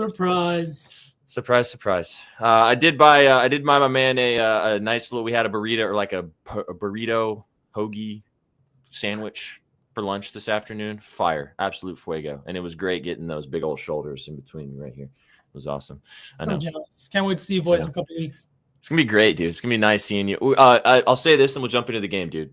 We dropped this yesterday or a couple days ago on the timeline. Come and hang out with us in Chicago. We were going to be in Chicago. All of us on the Betting News crew are going to be hanging out with you guys in Chicago, October the 9th through the 13th. I know a lot of you guys are not in Chicago. That's fine. We got some people flying in from Los Angeles. We got people coming in from Ohio. We got a lot of people across the country coming and kicking it with us on the 11th. On Saturday, we're doing a meet and greet. I just found out today that our friends at Bet Online are going to be giving away 2 bottles of tequila from Casa Dragones that they're going to be sending to Chicago. And all you got to do is come and kick it with us. If you're in the Chicago area and you want to come hang out, we're doing some live swag giveaways. We're doing some free drink giveaways. We're doing all kinds of stuff with you guys on that Saturday in Wrigleyville. Come for the vibes and stay for the beer. That's how that goes. The vibes will be high. Oh, Mushingtons. Are we going to get a Mushingtons experience? If Mush shows up, holy! I was spooked for a Mush encounter. I'm sad Padge isn't going to make it, but Padge will be there. We have a lot of goats in our chat that were there with us last year. Our dog Chewy, obviously, Jay Measy might be in the house too. We're going to have a lot of you guys coming through. It's going to be an awesome time. Come and kick it with us in Chicago and get involved with the Betting News vibes for that Saturday. It's big day also, as the NHL will be back in Chicago. It's the Chicago Marathon that weekend. We're going to be having some fun with you guys. DB will be in the house. Kate will be there. So everybody's going to be hanging out. So it's going to be a good time, dude. I'm excited to see you. It's been great. I'm excited. Jags, with he picking me up this morning. My Uber was just waiting for me. It was great. It was nice that he had a sign just so you recognized him. Yeah, I was a little concerned. I wasn't going to find him because I don't know what he really looks like. Only met him a couple times, but no, it was absolutely goated. I'm excited to be here for the weekend. It's going to be fun. And we got a fun game to talk about tonight. So shall we jump into it, man? Let's get into it. Get right into it, man. A lot to talk about. Let's go. We just talked about it last hour, but if you're just joining us right now, let's look at the live lines that we're seeing here for this game this evening in Glendale, Arizona. The Arizona Cardinals, a little bit of a dog here, 1.5-point dogs at home against the Seattle Seahawks, -1.5. A little bit of juice on the money line towards the Seattle. On the road, -125, still a playable number, plus money on the Birds. At home, over-under set at 43.5. We were talking about this on the last show, V. This total was at the 46.5, 47 range, and then it has plummeted now at 3.5 points. Let's talk about the total to start off before we kind of get to a side. I know you kind of mentioned that you lean over when we were gabbing about this in the chat earlier. What's your kind of feel about the total here, and what's your kind of overall look at this game before we jump into some props? So the reason I'm kind of leaning towards the overs, I understand it's a divisional matchup, but both offenses have weapons that are like big play kind of guys. Marvin Harrison Jr. hasn't really played well at all, and somehow the Cardinals are still here, I think, sitting at 2-1. They're winning, and then the one game that they lost was a 1-point game last week. They're grinding it out. They've got some injuries on the defensive side this week. I think that that's something Seattle's going to be able to take advantage of. The game's being played in a dome, and these are two teams that know each other really well. So I know it's a short week, less time to prepare, but a lot of these players have seen each other. And then on the other side, Sam Darnold's been absolutely elite this season. He's the number 1 ranked graded quarterback this season. He's been fantastic, and his big playability is something that has really like stood out this year. I'll talk a little bit about it later, but the way that it's ticked down, it feels like to me this is one of those spots where I would like to take the over now with just how much it's moved down. But I don't know. You were leaning towards the under, right? Like, what are you seeing in this one? I just feel like that I lean pretty heavily with the Seahawks, which, newsflash chat, V and I are kind of on opposite sides on how we see this game going out from a side perspective. And I think that the Seahawks are the better football team overall, and I think that they're going to have an opportunity to come in here and win this game. Sam Darnold's also, which I didn't know this, shout out to Adam on the last show, has an incredible record in a dome, which makes sense with how good he was for the Vikings last year, with how many games he played at home, and obviously they play in a dome. So I just feel like that if you are on the side, which I am, I'll talk about them a little bit later, but if you think the Seahawks are going to pull this one out, then I feel like it's going to be a little bit more of a grinded out type of game. I know what you said about Darnold being incredibly efficient, and Jackson Smith-Njigba's obviously been fantastic for this offense, but I just feel like that this game could kind of hit that 42-point mark. However, the movement is totally sussing me out. I didn't take the under. I don't like it that much to bet it straight individually because of that move. I could see this landing in that 44 to 45 point range and landing right in the middle of where the move happened, like you talked about. So I don't love the under. I just kind of lean that direction because I think that the Seahawks win this game. But I know that you're a little bit more on the other side of things with the Cards getting the job done, which makes sense because I feel like if the Cardinals are going to end up winning this game, it's probably going to turn into a little bit of a track meet. So that's just kind of my sense on the under and the over and that side perspective. Kind of sold a little bit about which side we're both leaning towards. Why you kind of like the Cardinals a little bit more? Honestly, it's just the line. It's the line that we're seeing here. We're seeing a lot of money coming in on one side. Let me just pull up the splits here real quick. But according to splits here, we're seeing 76% of the handle and 75% of the bets on the -1.5 for Seattle. And that's to be expected. Maybe sharps and like squares are seeing this the same way, but that line hasn't moved. With that much action on both sides of that, with 75% of the handle, why has this line been stuck at 1.5 here on the road? It's a divisional matchup. It's a game in which Arizona has had a gritty defense. I know 2 years ago when Gannon kind of took over, this defense didn't look good. They were ranked 30th. Last year, they progressed to 15th in the league in points allowed. And so far this year, they're top 5. I think they're allowing 17 points per game. Well, they get the ball, and Budda Baker is still Budda Baker back in the safety spot there. I think that this defense brings something to the table. I think that this is going to be a divisional game at home in front of your home fans. I really feel like this can't be a spot where you just roll over and die. You know what I mean? And like I said, since when does Vegas give away free money? Because -130 is free money, right? Sure. I don't feel super strong. I mean, I'm going to bet it, and I'm going to talk about it in a second why I'm on the Seahawks side, but I don't feel like incredibly strong one way or the other in this situation. I feel like this is one of those games where if you do feel good about a side and you're getting good value on the Seahawks, you're getting good value on the Cardinals, you can feel good about running with that. But at the same time, I feel very much so if you want to grab the plus money with the Cardinals side of things, that makes a lot of sense too. So I think the line is appropriately set. This is what we kind of talked about earlier. And I just feel like that you can find logic either direction. However, I want to dance for you guys. I don't have the clown wig on and the clown hat or the clown nose that Adam had, but our friends at RITHMM like to inform us of these types of things. So I'll tell you guys why I like the Birds. This is the rhythm of my life. My life. Oh yeah. I know you wanna say it. This is the rhythm of the night.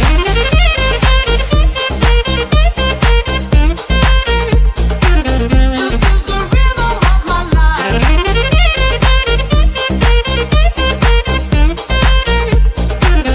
is the rhythm of my life.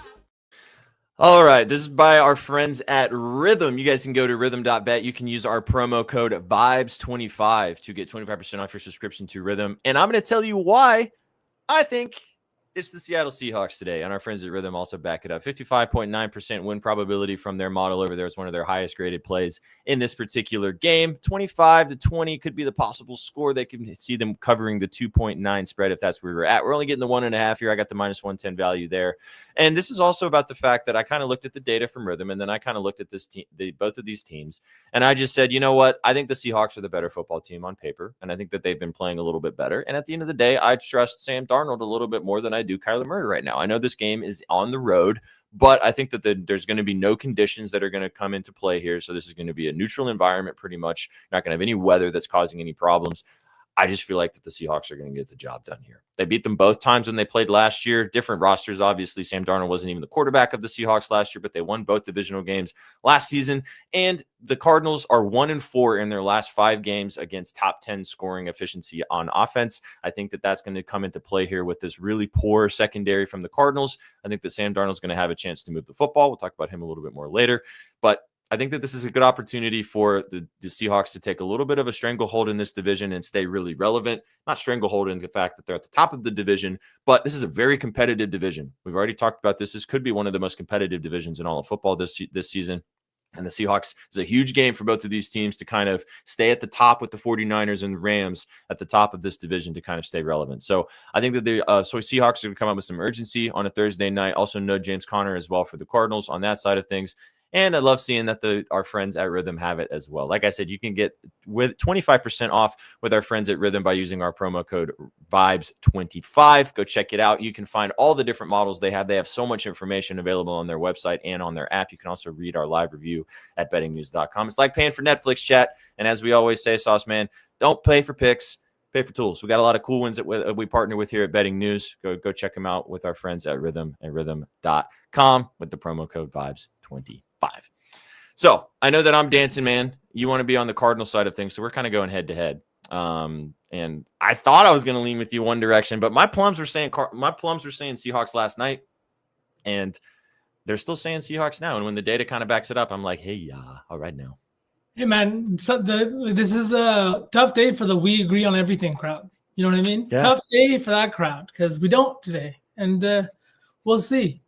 We'll see. You know, we do get a lot of shit on the fact that we all love each other here at Betting News, and we're all a good vibes environment. And I think a lot of times people just think that we just blindly agree with everybody around these parts, which I will say V and I agree a lot just because we cap things very similarly, especially in the props department. So it's nice to show that we disagree sometimes. It's like having a model, right? Like everybody has their own inner model, and yours and mine just happens to match up a bunch. We share a brain. Pretty much.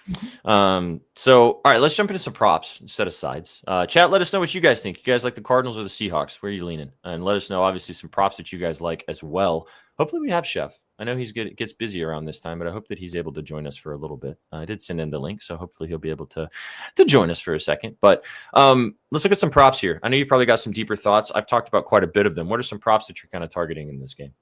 Let's start off with the one me and Betalytics teaming up for this one. But Torrey Holton, over 25.5 receiving yards. This is a spot for a young wide receiver that is coming in his second year in the league. He's an all right wide receiver, but he excelled in college. He was one of the main weapons that they used on their offense. And this year, he hasn't seen the biggest target share, but last week he proved how dynamic of a rookie that he is. He is a kid that ran back a punt return for a touchdown, and then also was one of the biggest reasons that their special teams was in good position time and time again. He's got 3 touchdowns on the year, 2 of them coming through the air, and he's scored in back-to-back weeks. I really think that this is a spot where the Arizona Cardinals have really struggled on the outside, and especially to wide receivers on the outer portion of the field. This is a situation where Torrey Holton's taking a majority of his snaps outside. Cooper Kupp's really filled in that slot spot. And because of that, Jackson Smith-Njigba has been able to play out wide way more. I think that's a spot where he's been kind of thriving. We're seeing how the numbers he's putting up. But with that being said, he's also going to see a majority of the safety help. He's also going to see a majority of the double teams. And that's going to open up a guy like Torrey Holton. Now to take a second to talk about my boy, Sam Darnold. Not going to forget that name anymore. He's been putting everybody on notice, and he looks really good. His passer rating, SPJ, on throws of 20+ yards is 126.9. He has completed 67% of his throws of 20+ yards. He looks fantastic. He is going for the long ball often. That's exactly what Torrey Holton is. He is a guy that is going to be stretching the field, and that's exactly why I like the over 25.5 receiving yards, because it feels like something that could get hit in one play type of deal. You know what I mean? So give me this. 100%. I think it's going to be a shootout. And the Cardinals are running a lot of man defense this season. I think that's something that they can take advantage of because Sam Darnold has been elite against 2 high man shells this year. So I really like this play. I think Najigba could get in the end zone. I know he's been putting up a lot of yards, but his line at 85.5 was, higher than we've taken so far this year. Are you investing in him this week? Yeah, just to talk about your Horton play, I really like this when you kind of dropped it yesterday on the timeline. And if you're not following me, obviously go do that right now. Unless you're Gerald, who probably unfollowed him a while ago. 4 targets. Yeah, he's ghosting you. 4 targets in back-to-back games, which you always love to see for a guy with such a low line. 2 catches and 3 catches in back-to-back with 32 yards in both of those games. So he is getting opportunity, because sometimes with these guys with the 15 to 20 to 25-yard lines, they get like one bang, like 1 catch or 2 catches, and he's getting a decent amount of opportunity. So I did like this quite a bit when you posted it yesterday. I was looking at that, but I already got investment on Njigba, dude. I can't stay away from this guy. He's my homie. Does he probably have a little bit of a dud tonight? He's just because he's been so hot on Thursday Night Football? Possibly. But this Cardinals secondary is so bad, man. 31st in the NFL to yards allowed. They've been getting torched through the air. And Jackson Smith-Njigba has been the best, if not the second best wide receiver in football this season from pretty much every single statistical metric that you can make. Him and Puka Nacua are in like a class of their own. Separation rate, how much they're getting open. And I know V loves the unrealized air yards. They don't need unrealized air yards because they've been catching everything. He only had 5 catches last week on 6 targets, but that was because they were dog walking the Saints. I don't even think they probably needed him in the second half. And he still got over his receiving yards line because he's just so good right now. So is it chalky? Yes. Did I take a little bit of juice just because I wanted to get the 80 plus at minus 130? Yes, the line's 85.5, like you mentioned, which is about 9 yards higher than it was last week when we took it last week. I think it can flirt with 100 again. If they want to win this game and they want to attack the Cardinals where they're weakest, which is in their secondary, then they're going to have to give this guy a bunch of targets. And I think that if he gets 10 plus targets, the 80 to 90 plus is on the table again. So not overthinking it. Give me Jackson 80 plus. Yeah, I liked it too, SPJ. I think that this guy, he's been elite this year. I think that the fact that he's moved out wide has only helped his game because Sam Darnold is the guy that likes to throw to wide receivers on the outside of the field. We saw it last year. He was thriving in throws to Justin Jefferson. And then the other guy, he's coming back this week too, but we'll talk about him on Sunday, Jordan Addison.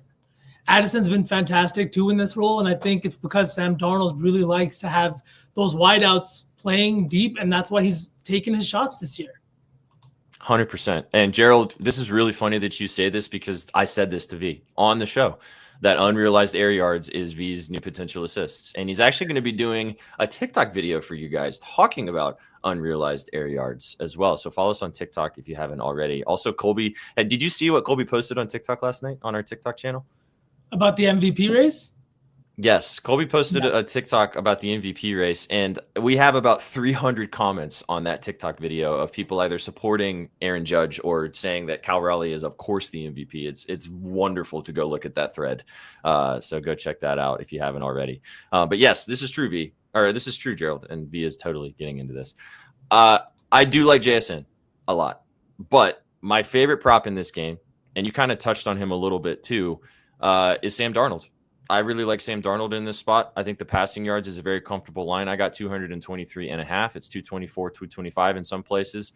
I think that's totally fine. I think you should have 225, maybe even flirt with 250 or 250 in this game. So I'm very comfortable taking Sam Darnold in this spot. I think he's going to be chucking the ball all over the place. We talked about it on Any Given Wager on the last show, dude, that this rushing attack for the Seahawks is just not very efficient. It's not very good. And you don't know if you're going to have Kenneth Walker or if you're going to have Zach Charbonnet out there.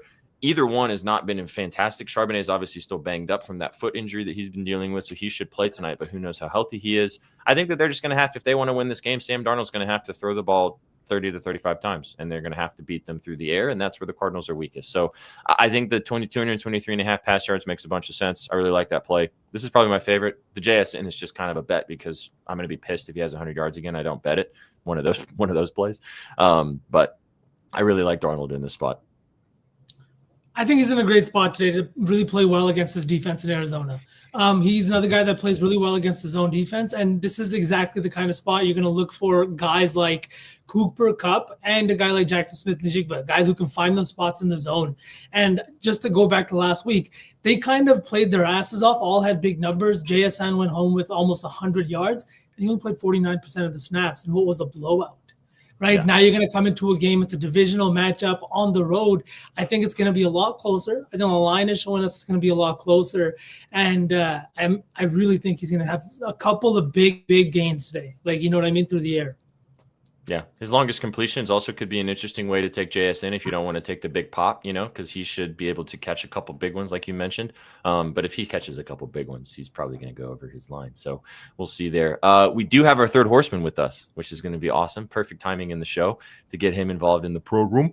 Master T from the kitchen, from the football kitchen. What up, brother? How we doing? Good. How you doing? Look, I got my beard trimmed. I was I was just about going to to say, say that. you Chef. got a Look fresh how fresh. fade, big dog. I know. Let's go. You should have told me, Let's go. Chef. I would have hit the barber too. Come on. You know I'm always I- itching. You better get one before you come here. Oh, you know that. That appointment's already booked. What do you mean? Yeah. Good.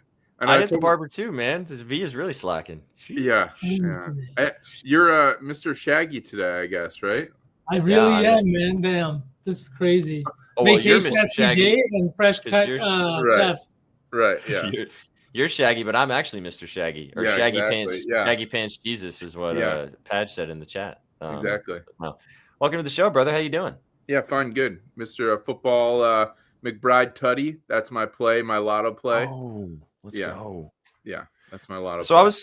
I was thinking, I want to get your thoughts on this game, and then we'll finish off the show kind of putting together a parlay that we want to do. We did an SGP on the last show.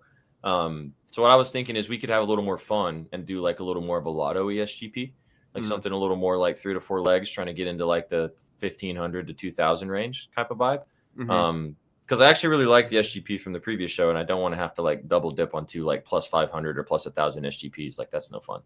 So how do you guys feel about that? I like it. I would love to start with Bride Teddy. Yeah. I mean, it's a plus. I want to get your guys' thoughts on some things too that I have not seen, but I see in my research, and I haven't, of course, looked at specific rankings of defense and et cetera, et cetera. I want to know you guys' thoughts. So, talk to me, Chef. Yeah, fire away. Well, yeah. So obviously, there's everybody on JSN receiving, but I'm curious. So, looking at what we have, the first 3 games of the season, the checkdowns to the running backs have been a good wheelhouse for the running backs against Arizona. And so what I did was I took Kenneth Walker. Obviously, we don't know, and that's what I want to know. Kenneth Walker, Charbonnet. I'm leaning towards Kenneth Walker receiving yards because, obviously Christian McCaffrey cooked 10 of 15 receiving. 10 receptions. The week before that, Hubbard 5 for 6. The week before that, Kamara 2 for 2. So he's Walker has only gotten 1 reception for the past 2 games, but it's been against the Saints and the Steelers. Week 1 he was 3 for 3 against San Francisco. Are we expecting a check down situation? You guys are way better at defensive edges. How the lines are going to crack down on the quarterback, and is this something Sam Darnold's going to have to resort to? JSN, what worries me is he's been leaning on JSN, right, and rightfully so. He's also got Kupp. That's his second look. So he's got these 2 great looks, and he's not having to check down. But are we expecting Arizona to kind of really clamp down on these guys, or are we just going to ignore the fact that JSN's going to have another 110-yard game? Like, what's the thought behind that?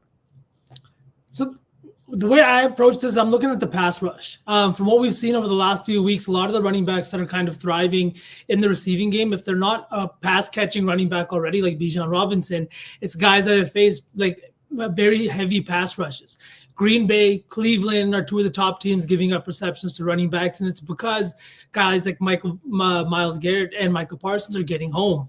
I think this is a spot where the Arizona pass rush isn't the best, but it's also not terrible. But they've done a really good job of Sam Darnold in the pocket. And not just that, but he's the number 1 ranked QB this year so far through 3 games against the pressure. So when he's faced pressure, his QBR doesn't really change. He's looked great. His completion rate doesn't drop off too much. And he's found his receivers in good spots. I think a lot of his play has kind of come from Kevin O'Connell last year. Spending time with him and really learning the game and the way he sees it. Like we've seen what he's done with quarterbacks. We've even seen a guy like Daniel Jones thrive now in Indiana or Indianapolis after just a few weeks with them, right? I think this is a situation where Darnold's been a lot better. So I don't know how heavily I would lean on the pass catching game, but Walker's been fantastic. I just don't know is Charbonnet back? That was still up in the air last time I checked. So, yeah, we talked about this a little bit on the last show. Charbonnet is back, but he's dealing with this foot problem, and it's a short week, so maybe he's a little more banged up than you think. He was off right? last week. Yeah, and he was off last week. I like the Walker receiving yards angle, Chef. If you want to kind of look at it that way, we kind of talked about how they might utilize him a little bit more. It's a kind of a tough line, though, because he only has 1 catch in both the first 2 weeks. But he's actually had really good games against this Cardinals defense last year in the receptions department, or in the receiving yards, I guess. And I just think that they're going to have to utilize his skill set from the passing perspective. The only thing that concerns me about it from a straight bet perspective, I think I put it in a parlay, is because Charbonnet is the better pass catching back, I think, in theory. And like, if he's good to go and healthy, this is a true running back by committee situation, and we don't know who's going to get more snaps. So I'm really hesitant on taking either guy, from a straight perspective, because of the snap share. And I do think that the only way that you would feel good about Walker is if like you don't think Charbonnet is 100% and may not play as many snaps tonight, but we have no news about that specifically. Okay. But I do think I like what kind of Chat's talking about, in the fact of like, we didn't talk about Kupp too much too, V, and someone mentioned it earlier, but Cooper Kupp can also play that role as well. I mean, JSN gets a lot of targets. I mean, he's been great. This Cardinals defense and through the air is bad, but like JSN, if you're a defensive coordinator and you know your secondary sucks ass, wouldn't you tell the guys, hey guys, just triple team this guy. Please don't let this guy go fucking nuts. But then you got Cooper Kupp over there, who's been actually pretty good for this team so far this season too. So I think he could be in store for a big game on some of those dump downs or more underneath routes in comparison. Yeah. There's a lot to like with the Seattle team. And the other thing too is Seattle's been really good on the road. Like extremely, extremely good on the road. I think they're 8-1 so far on the road so far. Like going back to last season under this new head coach, they've kind of handled business away from Seattle, and now they're going into a divisional game in a dome, right? And we do know that Seahawks fans do travel. We know it's going to be, I would say, a good amount of Seahawks fans down there in Arizona. Sure. I think it's going to be a fun game today. I think it's going to be a lot of like big vibes. I think we see some points too, Chef. I was saying this. How do you feel about this total? Because I know SPJ was kind of leaning towards the under. We've seen the line move 3 points towards the under. What do you think? Do you think we see a shootout a little bit, or am I kind of tripping? I don't have a lot of faith in these offenses to actually have a shootout. I think they, unless something changes, the writing is kind of on the wall, where these teams just have their, 1 or 2 specific hot guys, and then they kind of lean on them, right? So I'm not really a big total guy, but I don't necessarily expect fireworks tonight from these teams, unfortunately. But we'll see what happens. I just want to bring up this point from chat, because we didn't really talk about the running back situation for the Cardinals. We talked about it a bit on the last show, but we can talk about it now. You got Benson coming in, who is now going to be taking all the snaps from James Conner, who's obviously going to be out now for a little while with that weird, not very fun looking injury. Yeah. And our buddy JP in the chat on Twitter, thanks for watching, brother, was saying about Benson for his receptions. He liked the 4+ catches. He was the most efficient running back anyway, even when Connor was healthy, and he is kind of more of the pass catching back, but now he's the all do it back at this point. Yeah. So I kind of liked his lines. I didn't want to bet it just because I want to kind of see what happens with him first as a lead back role. But I think that there's some stock with you can buy on Benson, either the receptions, receiving yards, rushing and receiving maybe. Did you guys look at Benson a little bit? Not really. It felt super chalk to me. Just to be honest, I know the touchdown. Betalytics likes it. They tweeted it out. I saw them. Somebody that I put some stake in it there with them. I know the value is there. He's been really good, and a lot of people have been waiting for him to kind of take over this role. Unfortunately, it had to happen on the James Conner injury. But a lot of people have seen the talent in him a long time. I like it at plus 110. It just feels super chalky, and it feels like they're kind of baiting you with the plus money line on the running back right now in this situation. What is the way that you're looking at this? Because I know V, you've been deep in if you guys haven't been checking out V's touchdown article, it comes out every Friday. Check it out at bettingnews.com for free, kind of diving into the prep touchdown lines. Since you've been kind of tinfoil hatting with Trizzy about these touchdown lines, what do you think about all of the touchdown lines being plus money? Not a singular one is over the minus 110 line. We're all getting plus money here. What do you think about that? That's so weird, but like with the total being what it is, it's so sus. Like he said it in the chat. I don't know whether it was a joke or not, but he's like, "Who might not get a touchdown?" Yeah, so there's just no touchdowns. What's going to happen? I don't know, man. I don't think that's what's going to happen. I think we're going to see some some scoring tonight. I think it's a little bit too easy to just take this under 43.5 here, and I think these two offenses are going to make something happen. Both teams are in a situation where they could play well. Both teams are in a situation where they could compete to make the postseason. You know what I mean? So I think when you're playing with this much fire, you have this two QBs that are playing a little bit better. And one guy that I haven't talked about yet, let me ask you guys, is Marvin Harrison Jr. He's catching a lot of flack right now from fantasy owners, from Cardinals fans, from just people who believed in him last season and are starting to not believe. Because, yes, I understand Kyler Murray's play has not been the best, whether this year or last year. But he hasn't looked great. His catch rate has been in the toilet. He's dropping balls. He's not paying attention. I don't know if you guys saw that one picture where he dropped it, but it looks like he's looking in the sky, right? So I don't know. Every time this kind of happens, he's a young wide receiver. He's got the talent. He's got the size. He's got the intangibles. It feels like a game where maybe he kind of silences some people today, whether it's through the yards. I like the touchdown a lot. I'll talk about it. Let me just talk about it real quick right now. Yeah. At plus 205.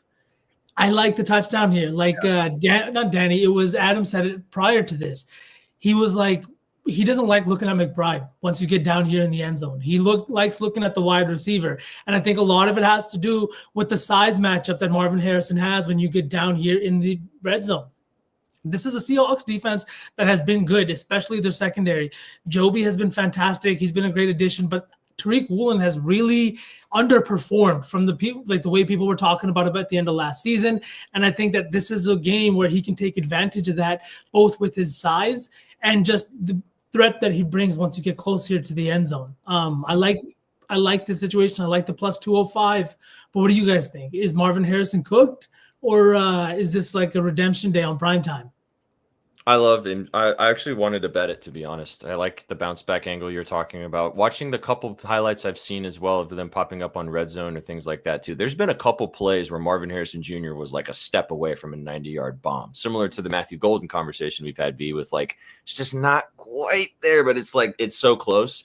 And they're going to hit on one eventually. And maybe it's tonight. I really like it. He also has had good games against the Seahawks last year, and that was in his kind of more of a dud rookie season. So I think he's in a good spot. I don't know if it's going to be necessarily. It's one of those situations where he's just so frustrating again because of the targets are not quite there and he just drops some shit and they miss on another big one. But I mean, he hits one of those big 70-yarders. Bang. There you go. There's the yards. There's the touchdown. Bing, bong, bang. See you later. So I like it a lot. I do think he's worth it. The interesting thing to me is, like, not only does he lead the team in red zone target share this year, but he also leads the team in end zone targets, meaning balls that end up in the end zone. Kyler Murray is throwing it up, giving him a chance to go and get it. And that's a situation that I want to be in. I don't think that if we're looking at regression, this is a situation where I'm expecting positive regression from a guy like Marvin Harrison Jr. So, yeah. Hear me out. I want to, like we talked about, chat. I'll read you guys the SGP that we put together on any given wager. It's 3 legs and it's plus 550. So that's going to be kind of our honorary, like all of us ride together SGP for the night. And then what we're going to do now for the rest of the show is put together like a little more of a juicier lotto-y type parlay. If you guys want to ride something along those lines, since we got Chef with us, and V and I also have these in the slips all the time with you guys, so you guys know the vibes. Jackson Smith and Jigba for a touchdown, Sam Darnold over 226.5 passing yards, and then Trey McBride over 63.5 receiving yards. That's plus 550. 3 legs, 3 guys, just get the job done. JSN obviously to find the end zone. That's a little 3-legger. If you want to ride that, feel free to do so. We'll post it on the timeline. Give us a follow on Twitter if you haven't already. Now, I think we start. You said you wanted to put McBride touchdown in here, Chef, right? Yeah, I mean, that's fine. After kind of looking at things and realizing that Connor and McBride shared snaps last week. If you think about it, I mean, if Connor had 9 snaps last week, he got hurt, et cetera. I kind of like McBride either receptions or receiving yards. I love the receiving yards and the reception, Chef. Go ahead. I think that check down.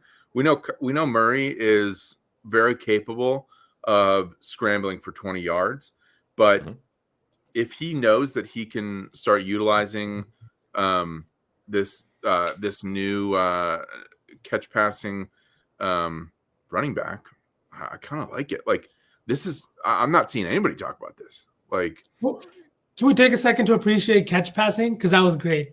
Is that the right word? Catch passing. Pass catching. Pass catching. I don't talk to humans a lot, so bear with me when I do talk to you. Jeff, I just couldn't let it slide. I get so much shit on the show. Catch passing, pass catching. That's why I'm only on the show for 10 minutes at a time. My battery runs out. We had Adam with a clown costume on for almost the whole show. Shout out Adam for doing that. Yeah, that was fantastic. Yeah, goated. I like which way do you guys want to do the McBride angle then? Like, how do you guys want to take it? Do we want to do the touchdown? Do we want to do the catches? Do we want to ladder the yards? What do we think? I mean, if we're riding the receiving yards already, I'm down to take the touchdown. Like, just a couple of things about McBride. He's absolutely cooked zone defenses. And this is something that Seattle runs on 75% of their defensive snaps. That's exactly their game plan. It's what they're going to do. And they have the cornerbacks to do it. But a guy like McBride, who finds the soft spots in zones, who is hard to tackle, he really brings out a mismatch, in my opinion, when you're looking at it. He's got the size and speed to run with cornerbacks, but he's also very hard to tackle. Going back to last year, he was the 7th ranked pass catcher against zone defenses. Not just out of tight ends, I mean pass catcher out of last season. He has cooked zone defenses. 3 of his touchdowns came last year against zone defenses, and we know he didn't score a shit ton of touchdowns last year. He had 2 big games against Seattle, failed to get in the end zone. Doesn't it feel like a good week for him to kind of get in there? Yeah, I'm in. I love it. I think the plus money value chat individually is nice. It's a plus 180 depending on where you're shopping. So take it straight if you like that. But we're going to put it in our little fun lay we're about to cook right now. The only reason I shifted to the receiving yards was because I like Harrison touchdown. I think he redeems himself tonight. 100%. Prime time. He's been getting shit talked all week because of his brick hands, and he gets the same amount of red zone looks as everybody knows that this tight end defense blows. I don't know. I'm kind of leaning towards V's thought process behind Harrison. I like that. And I know you like it too, SPJ. I don't know. Well, I have in the slip right now, McBride touchdown and Marvin Harrison for 70 receiving yards. We could flip it if you guys want. No, that works. I like that. Yeah. He's going to redeem himself either way. It might be just one big, maybe it's just a 75-yard TD bomb. Just a big bomb. I mean, again, and I want to say back-to-back weeks, Kyler's missed him on like a 90-yarder. And I mean, it was like fingertips. It was very close. He's so due, man. He had 4 touchdowns of 20-plus yards last year. He has none this year. Like you said, they've missed him so many times. So, all right, so we got those 2. I feel like that's a good starting off point. How do you guys feel about Cooper Kupp? Sneaky. Or we could ride the Horton train and pop him up to 30. If you want to get spicy, does he get a touchdown for the third week in a row? Oh, you dirty dog. Maybe. Plus 450. It feels kind of, I don't know. It's a lot of touchdowns. He's got 2 end zone targets. He brought both of them in for touchdowns. He is a guy that is not probably going to see a shit ton of target share, but the Arizona Cardinals, 68% of the production they're giving up to receivers is coming on the outside, not from the slot position. But they also have still been bad against the slot position. So I do like the Cup angle, and it definitely makes more sense, and it won't get us flogged in the street. Well, what I was gonna might get us flogged. You said it though in chat. It's like plus 450. So bet it straight. It makes a lot of sense. You're getting good value on a guy who scored back-to-back weeks. I mean, what else can you ask for? I mean, Cooper Kupp for 50 plus feels comfy for this, like you talked about. Good defensive matchup. JSN. I already have a lot of investment in. I feel like we all can just agree he needs to just sit on the side and probably do his thing and not be in this slip, just in case he has a dud night. If I want to do the yards, I'm down to take Holton yards. But like the touchdown is sus. The touchdown is sus. It's not sus. It's just for a parlay. I think unless you just want to put some coffee money on something, that would be the vibe. I completely agree. Do you guys? So do you want to go Horton yards or Cup yards? I kind of like Cup a little better. I do like your Horton play though for the 30, but I think Cup could probably get involved just because, like you were talking about in the slot and having opportunities there as well. Chef, what are you thinking?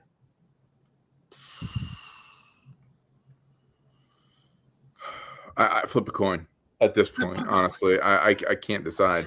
Let's ask chat. Chat, Chat. help us out. Do you guys want to do Cooper Kupp for 50 or Horton for 30? What do you guys want? Tell us. Asiatic 30 yards for Cup. No, this is a lot of Asiatic. We're going to the moon, or Asiatic. Asiatic's probably got 10 legs already built. If I know Asiatic. Cup. Cup. All right. Cup What about Asiatic? Yeah, I like. What about I'm leaning Cup. All right, I think we're going Cup then.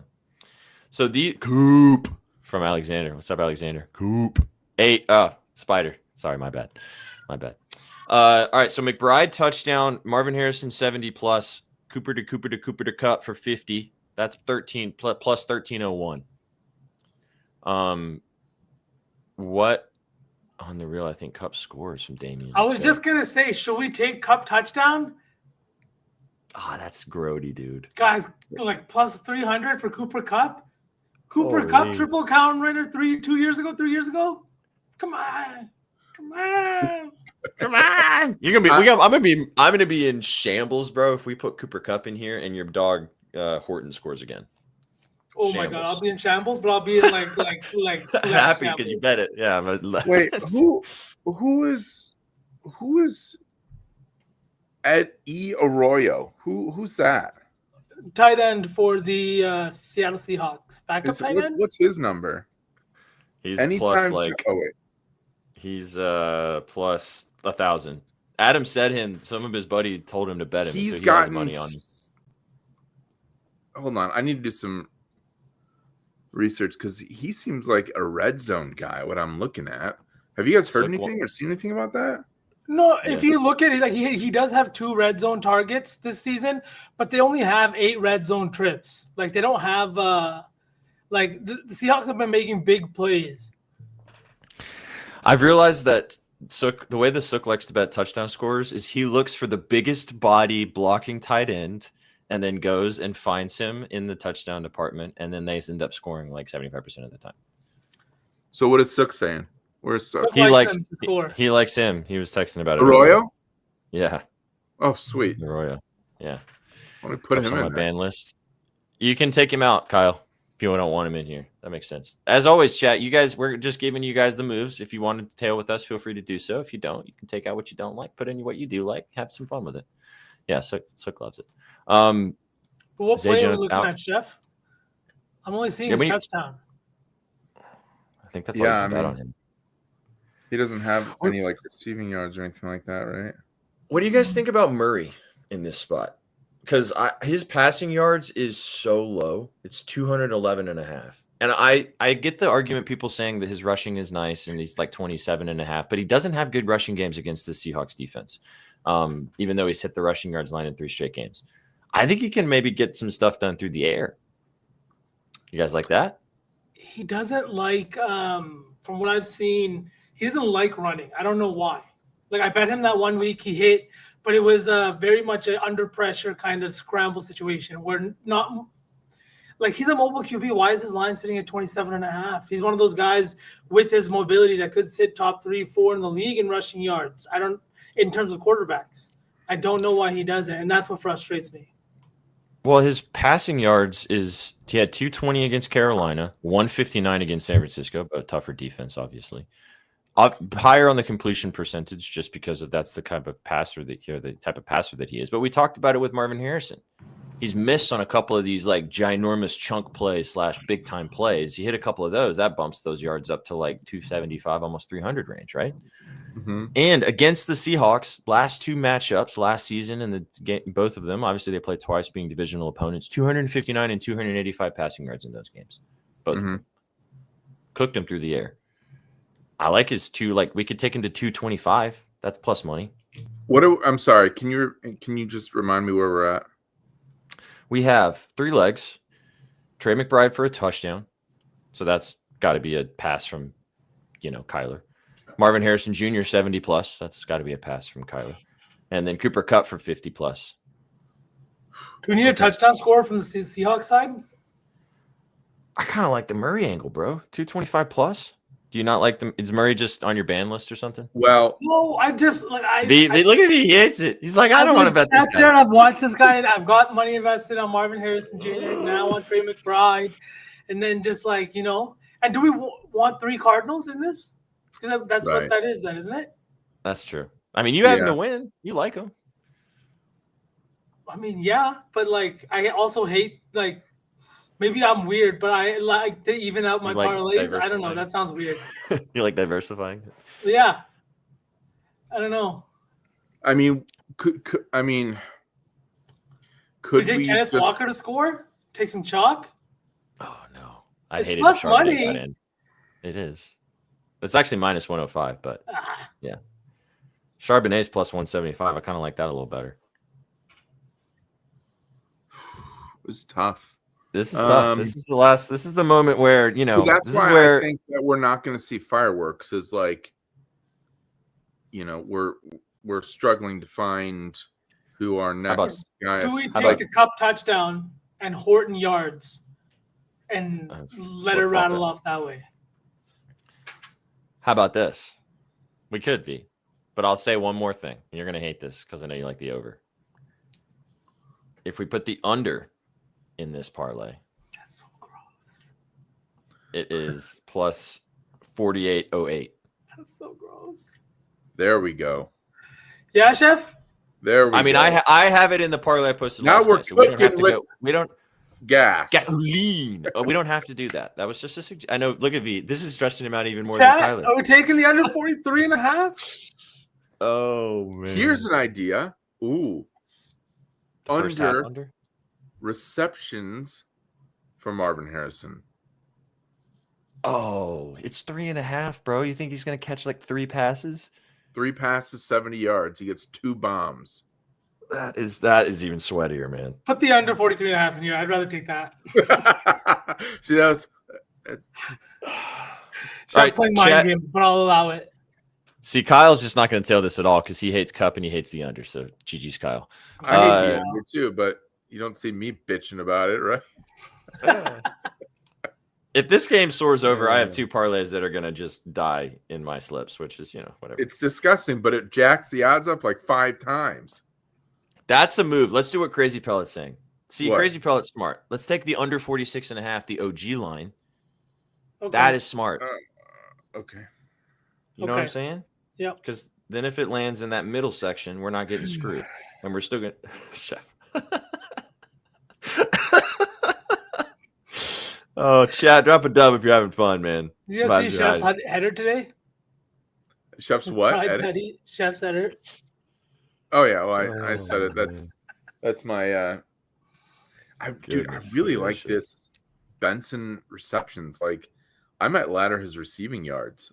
I'm just picturing. I'm not a fan of Kyler Murray at all. I don't know if it's every time I bet on him he burns me, or every time the Cardinals play, it just feels like he's not making the right decisions. It's not like he has to use his tight end, which is that's fine, but I just every time I watch a game with Kyler Murray, like it's so disappointing. So forgive me if I don't want his rushing yards that people are on or his passing yards. But for his literal check down guy to show some moves and cook, I might ladder these receiving yards. Am I crazy? Well, then, and I'm not seeing it anywhere, which is great. Why don't we just put that in here then? Yeah. I don't know. Am I crazy? No, the Seahawks pass rush has been pretty good this season. It's ranked top 13 in the league. I think they got some good pressure on him this week. I like it, Chef. Benson. All right. So the other thing about this too is that James Conner was the third most targeted receiver for this offense before he got hurt. The fourth most was Benson. Yeah. And so that means that those targets, he had 4 and 3 catches in the last 2 games, playing minimal snaps, 6 and 4 targets with Conner in the situation. I mean, what is that going to turn into? About 7 or 8 targets? I mean, we're expecting him to 73%, 75%, if not more. Yeah. All right. Who's their backup? Here you go. Chat. This is the Picasso. Take out the under if you don't want to, or if you want. Trey McBride for a tutty. Marvin Harrison Jr. for 70 yards. Just one play, please, and thanks, Marvin. Cooper Kupp, Triple Crown winner, can get us 50 yards. Trey Benson, 25 receiving yards, under 46.5 points, plus 9,245. Oh my God, yeah. Look at that face. See that shit? Look at that chat. Look at that. That got Chef moving. And V's in shambles because we're betting the under. We're betting the under, but can somebody sprinkle it for me, please? Because I can't get those lines. Yeah, I got you, Doug. Thank you. All right, chat. This won't go anywhere. This will just be for you guys for tuning into the show today. We will post the 3-legger, which is SGP, which I'll read off in a second. But one more time. Trey McBride for a touchdown. Marvin Harrison Jr., 70 receiving yards. Cooper Kupp, 50 receiving yards. Trey Benson, 25 receiving yards. And then the under 46.5 for some reverse correlation on that one. I'm sprinkling for you, Sauce Man. Thank you. Before we get out of here, Danny did ask me for a first touchdown score. So he sure did. I am here to deliver, hopefully, a winner. We're taking Marvin Harrison. Just trying to pull up the odds here, but I really like Marvin Harrison to get in the end zone today. I think that the Cardinals could draw blood first here on the at home at plus 1,200. I really like it. I think this is where he redeems himself. He has a pretty big game, and at plus 1,200, I'm definitely investing on Marvin Harrison. This guy hates him. I love you, Gerald. That's so funny. Gerald, get out of here. You weren't even in chat. That's so funny. All right. Here's the SGP from Any Given Wager, which has turned into just the betting news show parlay of the day. Jackson Smith and Jigba to score a touchdown. Sam Darnold over 226.5 passing yards, and then Trey McBride over 63.5 receiving yards, plus 550. A little normal SGP if you want to ride that direction. We gave you guys the vibes if you want to get a little spicier with it. Appreciate you, JP. Thanks all of you guys for tuning in today. If you've been watching us on Twitch, if you're watching us on Twitter, watching us on YouTube, watching us. Actually, we're not on Kick today. Wherever you guys are watching us, we appreciate you hanging out with us for the last 2 hours to get you ready for Thursday Night Football. Been a vibe, boys. Big thanks to our sponsors at Bet Online and to our sponsor at RITHMM today. Go check out RITHMM as always with our promo code VIBES25 to get involved with all their content. Big shout out to our special guest, Chef T, every single Thursday, kicking in with us, talking Thursday Night Football. And Chef will be back with us on Sunday. Vsauce will be back with us tomorrow, but also Sunday. We'll be back with you guys live tomorrow. Triple dip in the morning. Up your units. This, where I'm sitting right now, will be taken, but it will be taken by Shaggy Betts as he will be rocking and rolling. Where is Shaggy? Yeah. He's downstairs. He's got a big house. In his closet, Chef. SPJ stuffed him in there. He's a bully. I'm an ass, dude. He's literally over here, just quietly tied up. He ain't going like, here. Shaggy, shut up! I have a show. Get in the closet. Is he at least cooking you dinner? He is actually. Is he? What is he cooking? He made white bean chili. He's been cooking in the crock pot all day. I've been smelling it. It's been wow. delicious. What a host! What a host! Oh yeah, he's been slaving away Are you going to putting get stuff in the some crock Kansas pot City and stirring. barbecue or what? Yeah. Oh yeah. Yeah. Oh yeah. And I'm going to the Chiefs game on Sunday, chat. So it's you're going to see amazing. some content of me at Arrowhead, which is going to be electric stuff. And then all four of us and the rest of us at Betting News are going to be together in a couple weeks in Chicago in October, which is going to be awesome. Vibes are high. Football season is here. I can't wait. It's going to be great. Go follow Chef on his timeline. Go follow Vsauce. Go follow myself, Sweatpan Jesus. Go follow all of us at Your Betting News. We appreciate you guys for the support and tuning in. We hope you guys helped you make some money tonight. Boys, you got any final words before we skedaddle? I don't hate Danny. That's important. Very important. Chef, much love. Appreciate you, as always. Your Thanks, beard does brother. look very nice. Appreciate Looks you. crispy. Thank you. Appreciate it. Thank you. You guys came for the winners. You stayed for the vibes. Go check out bettingnews.com. We have every single game covered for you guys getting into the week of NFL this weekend and everything and so much more, all for free. Go check out all of our free content. Appreciate you. Couldn't do it without you. And we will catch you on the next one. Enjoy the game tonight. Lots of points. No points. Seahawks are winning, though. Don't forget. Just saying. Hopefully, honestly, just a good game. Like, not bullshit that we've, not one lopsided where 3 field goals, et cetera, et cetera. Just want a good game. Just want a good game. Come on. I've got we got Lil Shags coming over to watch the game. I got white bean chili. There might be some brews that get consumed. Of course. I'm surprised you haven't cracked one yet. Oh, I had to work with you guys. Yeah. Oh, it's true. Yeah. Yeah, Cherry on top. Michelobes will be flowing. The ultras are about to hit the lips, boys. Chat, hopefully for you guys too. Have a fantastic night. We appreciate you tuning in right here on the Betting News Network. We'll catch you in the next one. Take it easy, everybody. Peace. What you know about rolling down in the deep?